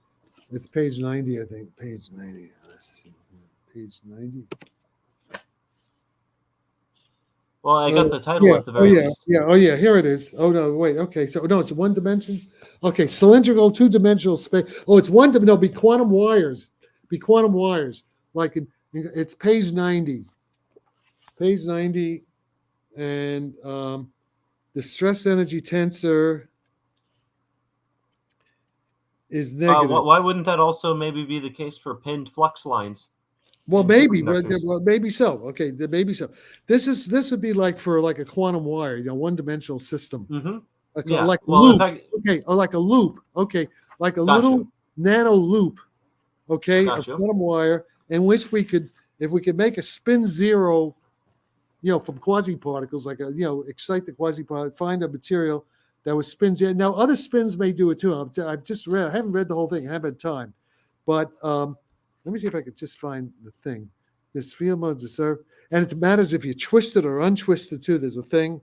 Wait, let me see. Let me. So a Mobius strip sort of thing versus a. Yeah, well, actually, if you make it into a Mobius strip sort of thing, the effect goes that you don't want to do that. You want it untwisted. Interesting. Okay. Yeah. Wait a minute. Because so are you familiar with the cavity structure effect? Yeah, it's all this cavity modes. When you add up all the cavity modes, yeah, that's exactly what it is. They sum it. Gotcha. Okay, wait a minute. So it's a Casimir sort of force. Yeah, it's a Casimir thing. Yeah, it's a Casimir type of thing. Got you. Yeah, let me see. Wait a second. But the answer is where the hell I'm trying to find it. Here it is. It's equation 4.8. Ah, there we go. 4.8. See. Put that up, Jeremy. 4.8. 4.8. That it's negative. Let's see. Just a little closer. That's the energy density. It's minus. See, it's a minus sign. Yeah, there you go. So it says. Okay, so now that would be anti-gravity, you know, when stuck in the numbers, especially with that doesn't have my S field. See, the S field will make it bigger, a lot bigger. So what I'm thinking of, a metamaterial, these little loops, and somehow now there may be other. I just looked at the spin zero. He has other things. I haven't had time. I'll probably take the book with me to England. There may be other ways of doing it too. This is just the simplest case. If I can make a Froelich condensate that spins zero, you know, scalar field inside the loop, like a current inside the loop, okay, that it's that loop, you know, and the field of what the field. Just look at the loop of a charged ring. What about like a charged one-dimensional ring, you know, with the electric field going out, you know? So there'd be like so the main effect, it'll be like a dipole of some kind, right? But you have a bunch of loops, you know, there's like a pattern, you know, pixels, you know, just like on a screen, just like on a computer screen, all these little loops. So you'll just have like generally like a field perpendicular. The resultant field should be like perpendicular to the plane, and it will be anti-gravity, which is like what Larry Lemke says. I don't know if they actually see they're doing. Larry's working with Gary Nolan, and they're getting all these retrieved materials, you know. So I wonder if you could do this when they actually have it, or he was reading reports. But this might explain that. You see. So to get a one-dimensional wire like that, I wonder if you could make an array. They call nano. They have them. They're quantum wires. You know, the quantum dots are zero-dimensional. And then you have the quantum wires are one-dimensional systems, and you make it into a loop. And then you have quantum wells are two-dimensional, right? Right, I'm familiar. So to make an array of these, all nice and spherical, it might be interesting to make an array of topological insulator nanoparticles on a normal metal surface, so that the back end of the topological insulator is just. I don't know. I don't want to go all. The only idea right now, I have just a thin, like it's like you know, like aluminum, very thin aluminum, like graphene sort of thing. Graphene. That's well, the topological protection just makes a wire effect around the edge of the topological insulator. Yeah. I don't know. Right. Yeah, I don't. Right now, I wasn't thinking in terms of anions of topological protection, but that may very well be. Yeah, so it operates at room temperature, sure. But the thing is this: that that may come in. But right now, I'm just looking at the, what's called the renormalized stress energy density, where they sum over all the modes of the field, there's discrete modes in just a circle, you know, periodic boundary conditions. They sum it all up, all infinite number of them, and it's finite, and it's minus 1/6/L squared. Well, you have to put in the right units, but it's a negative energy density. Well, if you want a scalar-like thing on these particles, you could a topological insulator. If you bring an electrostatic charge near a topological insulator surface, the charge image looks like a magnetic monopole on the surface. Okay, but I don't need any of that. I'm not talking about. That's a different thing. That may be important. I'm not saying that important. That's not what I'm talking about. I'm talking it's a lot easier. You're making it too complicated. I'm just saying you just have a little loop, a little wire loop, closed loop. And somehow the material has to support this spin zero quasi particles. Well, why not the substrate below the loop, so that the loop is simply exposed to this field? Well, that's not the way it works. That's not what the math. Okay. It's on the actual loop. They're solving the problem of, you know, periodic boundary conditions of a field, of a scalar field in a closed loop. Got you. Okay. Yeah, and you know what that means. Clear. Well, a quantum wire has to the Broglie wavelength is bigger than the actual physical size. The loop itself has finite diameter, but it's that the Broglie wavelength, you know, is too big or something like that, right? Right. Yeah. So it's nanotechnology. This is all in any nano book. So that's something, you know. But so what we need is a good nanotechnology department laboratory, you know, and they're expensive. You guys don't have that. I know some guys. Yeah, well, see if they. So so get this book, Birrell and P.W. Davies. He's a good writer. So this book, I should probably take this book with me. I guess I'll pack it. I'll take this book. Sure. With me. I don't want to travel too heavy. All right, so that's it. Anything else? We should. For now, I think we're probably good. Thanks, Jack. Yeah, we're all exhausted. Yeah, thanks, Jack. Yeah. You know, You're a by the way, champion, man. did you ever read the Platonic dialogues of Socrates? Not yet. You should. You should read the Plato, because this is just. I'm sort of like Socrates with you guys. And they would have these parties and drink all night. Socrates was like 80 years old, and he was still awake while they were all falling asleep. So these are the modern day Socratic dialogues. I'm completely pre-Socratic, Jack. Yeah, pre-Socratic. All right. Yep. Okay. All right. Do you get people watching this? What kind of an audience do you have? You don't have an audience like you don't have the same kind of audience that Danny Jones has. No, I hooked you up with Danny because I knew I wanted to get more people to see it. But yeah. So how many people watch this thing? There's about 200 watching live throughout consistently for the last 2 hours. Oh, really? That many? And we'll probably get about 10,000 playbacks, maybe more now because you were just on Danny's show, so there'll be more people. All right, so what you got to do? We got to publicize that we did this and put it on Danny's website there so people know. I'll put it on Twitter. There's a couple clips. There was some good stuff tonight, man. I'm gonna have them clip it up. Good stuff. I mean, especially the challenge to Eric, to Joe Rogan, Eric Weinstein, Sam Altman, who's the other one? Oh, yeah, get some people that Rogan probably won't have you on now that you've insulted. I would be fascinated to see. They're afraid to debate this stuff. To make Jack's schmuck list. Right, to make Jack's schmuck list. Don't fuck with the Sarfatti. You know that comedy, that Jewish guy. What's his? The guy. That comic from Israel who makes these stupid movies, but he's actually pretty funny. I forget his name. That's going to be great. Chupacabra does edits, by the way, on Twitter, so he's going to what? Say that what? The guy on in the chat, I think, right? One of the guys in the chat who's watching, he does a lot of these clips that get a lot of views, these short clips, and he said he said that this was at one point a while back. He said it was probably the best 2 minutes in UFO podcast history. All right, well, let him do something with it. Yeah, you know what? He's probably right, because all these guys, they're all schmucks. I mean, seriously, they mean well. So they don't know anything. I mean, Chris Mellon doesn't know anything in terms of the physics. I'm talking about the science. The government at the end of the day is going to physicists. Corbell doesn't know anything. George, none of these guys know a goddamn thing. Muckraker, whatever his name is, Kaus or what? Hey, Jack, you recognize this book? What is it? No. What? Who wrote? Oh, is it Gam? No. It's not as well known author. It's very tough reading, but this is. Oh, he's Russian. Russian from Russia. Yeah, this is